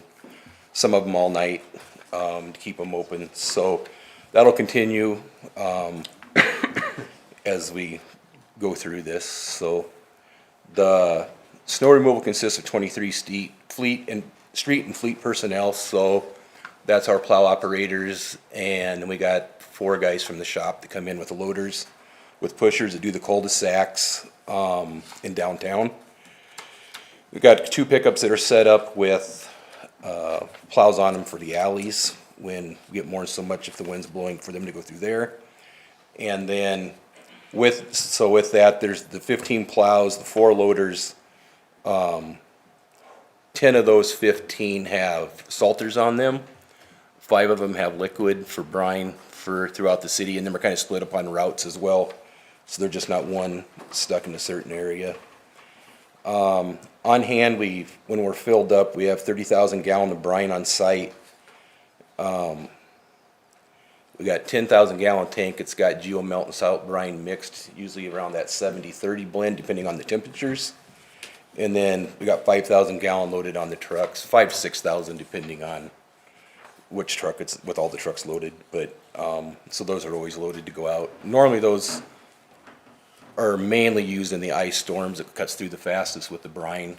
So a lot of times you'll see them out, not the other trucks, but they all have the application for the right place. So snow emergencies in downtown. The snow emergencies are first to get plowed, whether it's 1 inch or if it's 12 inches. Those are always the first streets we go over. and then we split up into areas from there. Gravel's being the last. Unless we get a call, somebody has to be somewhere just because it's time consuming on a lot of them to get around and just where they're at. Sometimes the loaders will actually go hit those for us. It really depends on the storm. With the snow emergency, they're designed that for the most part the traveling public only has to go about 6 blocks to get to a plowed road if we haven't gotten to the area. Our goal is to try to start a little before the storm ending and have everything plowed before people would have to go to work, but it can be a challenge, so just depends on the storm. The next one, those are the snow emergency routes there. That continues to the south down out the city limits. I just don't have it on this map. And Sherwood Road should be on there. That's on the snow emergency as well, just to give you an idea of what those roads are. Next meeting, just to give you a heads up, these will be roads that we would like to bring forward for snow emergency. Last year we had trouble getting through them with traffic. So Sunrise Drive out at North Victory, from North Victory Road to Legacy Drive, and the Legacy Drive to the end of the road. That's where we put the 4-way stops this summer. Last year we could not get through there with trucks when we got the big snow, and we had to get in there with loaders, and we couldn't get through there. So next week or next meeting, they'll be putting the parking back on Cottonwood. With doing that, we can't get through there and get that opened up good for school.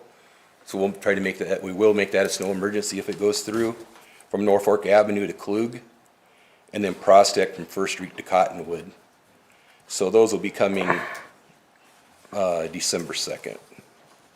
But just everybody kind of knows what's going on there. The downtown business district will be plowed like last year. Depending on the snow, we did have a couple complaints and people concerned with, we had a couple piles. We'll try to move those. There was just a lot of snow down there. So sometimes you hit a spot and you can't get it to move again, but we'll try to keep those back from the intersections and then haul them out the same night. Last year we did have trouble there when it got really cold with equipment and stuff. It was just tough to get stuff running and keep it running, that you weren't breaking stuff. So that it did set an extra day on that one storm when we got that 20-some inches, but that's not normal. But not much we could do there. And then ASPM will haul that out for us. We'll help load it out at night. So we'll have our loaders down there. And in that case there, we were all running so many hours, they actually loaded that out to help us out, because we just couldn't keep up with it. So they were really good to work with. So those down there, most of the time, so we'll go downtown, if it hasn't started snowing at 2 o'clock, of course we won't be there, but if it's done snowing at midnight, we'll be down there at midnight. But a lot of that 2 o'clock for that downtown area like that, with the bars and stuff being open, it just doesn't make sense to get down there if the traffic clears off, and that's when police kind of make sure they start getting them out of there to help us out. So that's kind of why that 2 o'clock's there, but that's mainly downtown. Like I said, if we can go plow other stuff if it's done snowing, so we can get it off before it gets packed down. And so then, like, again, downtown, that's 4 loaders. And that'll be piled in the various locations, so it seems to be working pretty good, I think. Snow emergency declaration, it's declared by city officials. Normal Andy will reach out, or Josh in the past, mayor. Steve will text. We just kind of all work together with it, and when they start forecasting it, you're at the mercy of the weatherman, kind of. Sometimes they hit it, sometimes they don't. It makes our life a lot easier, so it don't bother me if they're on all the time. But when they're not on, if people can park on the even side of the street, it helps a lot. Our equipment's getting bigger, and it's very time consuming. So the next day we go back and we plow everything again. So it's just, I don't think people probably really understand the time that it takes when we're out doing that. So that's park on the even side, and no parking on all snow emergencies. Those signs will go up on those new streets if that takes place. For the snow emergency, then dispatch, we work at dispatch, we notify the city crews. Nick sends that out for all his contacts. I think dispatch has something they send it on too, I believe. It goes on Facebook. Electronic signs. There's a city number here people can call, and you can also sign up for the alert if a snow emergency is going into effect, to let people know. The de-icing, we work closely with the police. Probably not as much maybe as they have in the past. A lot of that either Matt or I are out driving just to figure that out. So one of us usually isn't sleeping a whole lot. It's just part of it. So kind of sleep with one eye open till it hits. And then when that does hit, the priority again is emergency snow routes and the bridge decks for when we get going. The no salt streets this year, I think we got the majority of them, but we did a lot of work out in Suburban Acres, so that El Camino Road, Suburban Acres Drive to La Vista Drive, and then La Vista Road from Suburban Drive to El Camino. That all got redone by the city crew this year, and so we'd like to keep that as a no salt street. And we got signs up out there on that. Taylor Avenue behind Menards and Hy-Vee, that's heavy traveled. We'll try to hit that with beet juice and a little bit of salt brine, and we'll just have to see if we can keep up with it or not. Some of them, when they get more and icy, we don't have a lot we can do, but plowing it early helps a lot, so that's why we're out there. And then Paz Walk Taylor to 275, that'll be a tough one with the stoplight there, but that's another one they did a lot of work on. Center Drive from West Michigan to West Michigan, that's behind the mall. They may have opened that today, I'm not sure, but that one there's had a lot done through the curves there. So we'll just have to see how it performs for us. South 14th Street between Paswalk and West Michigan, that was done by the city. There was a lot of work done in there as well. That one won't be so bad to handle with it being a residential again. Enhanced snow operations. The normal shift, I guess the day guys, 2 a.m. to 3:30, sometimes it's 6 o'clock to kind of see when we get out of there, and how many second shift drivers we have. With the wing trucks, when we're running snow emergencies, we can get away with 3 or 4 guys where they used to have 8 or 9 in the trucks like what's showing there with no wing on them, so that has helped us a lot. I think last year we ran a lot of them with 3 trucks and we were running 24 hours a day and kept up pretty well. It's dependent on a snowfall, 6 inches or more. The wind kind of throws a factor in there as well for us. So, the loaders, we will bring a guy in if we need him. We haven't needed them since I've been here. Not saying it won't happen, but there could be some areas we couldn't push through. We did have some areas last year that blew shut on us, and we had them in the night blowing them open on some lanes where we just couldn't get it anymore, pushed back. So, but the goal is to keep the primary and snow emergency routes open. Any questions? Pretty fast, but it's pretty much the same. Yeah, Mayor and council, I don't get a lot of opportunities to talk about the public works staff and all the work they're doing. I'd like to take an opportunity and just very quickly go through some things that our street department's been working on relative to moving snow. But we'll quickly mention here our wing blades. So we've got several snow plows now that have an 8-foot extension wing blade on the right side of the vehicle. And Will, you might mention, I think you just kind of did mention about the efficiency that's creating for the crews, but some of the things that we've been doing and they've been doing, adding the wing blades to their systems. Our plows now have, most of our plows, or at least half the fleet, has the ability to both push snow and operate the plow blade, as well as apply sand and or anti-icing chemical. We have been transitioning to carbon blades. Generally, we were able to get through a complete snow, if not multiple, with a single blade change. They built a new brine fill station, dramatically increased the amount of time it takes to refill brine without having trucks sit and wait for the brine station. General equipment readiness, a lot of work been going on that, a lot of staff training going into that. Applying chemicals isn't just flipping a switch, it's applying the right amount at the right rate at the right time. And they've been doing a lot of training on that as well. And that's all part of our pre-treatment program, as well as hitting the streets during the events. Snow pushers, there was a picture of a snow pusher in there.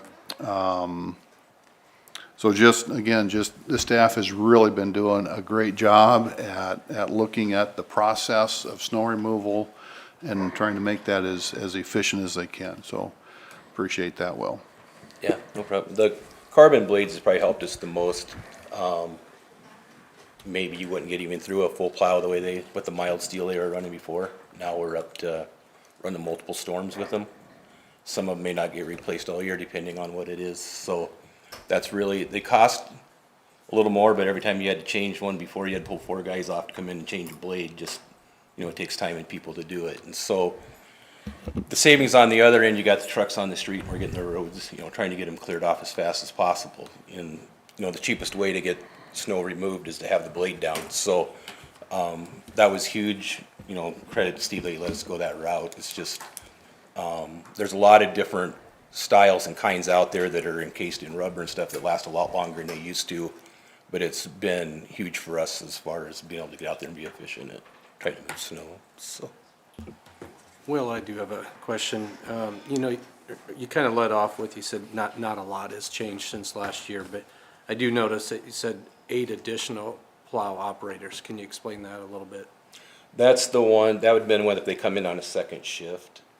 Before, that's what it took in order to make that pass. If they went down 13th Street or whatever it was to get the lanes covered, they'd have 8 different guys in order to get that whole thing covered. Right now, the trucks that are set up with the wings on it, 3 trucks can pretty much reach from curb to curb. So we don't need them 8 guys in. That helps other staff too. We do bring in some guys from water. It's helped us on alleys and stuff. Jeremy in engineering comes in and helps us plow the night shift. When I ran last year, he was one of them that come in and help. So it's the other divisions, we're not pulling from them as much.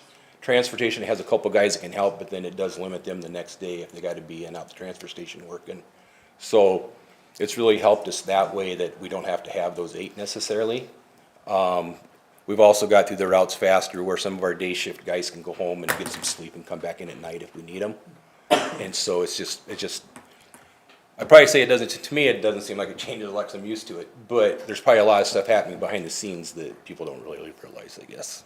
But I'm just used to the way it works, I guess. Well, I'd just like to close with a comment that I think your team's doing an excellent job. I've had a lot of compliments on snow removal in the last couple of years, so I think you're doing a really, really good job. Thank you. Any other comments or questions? I just want to say this too, Will. I think I've heard 12 snow and ice plans now as a councilman and mayor.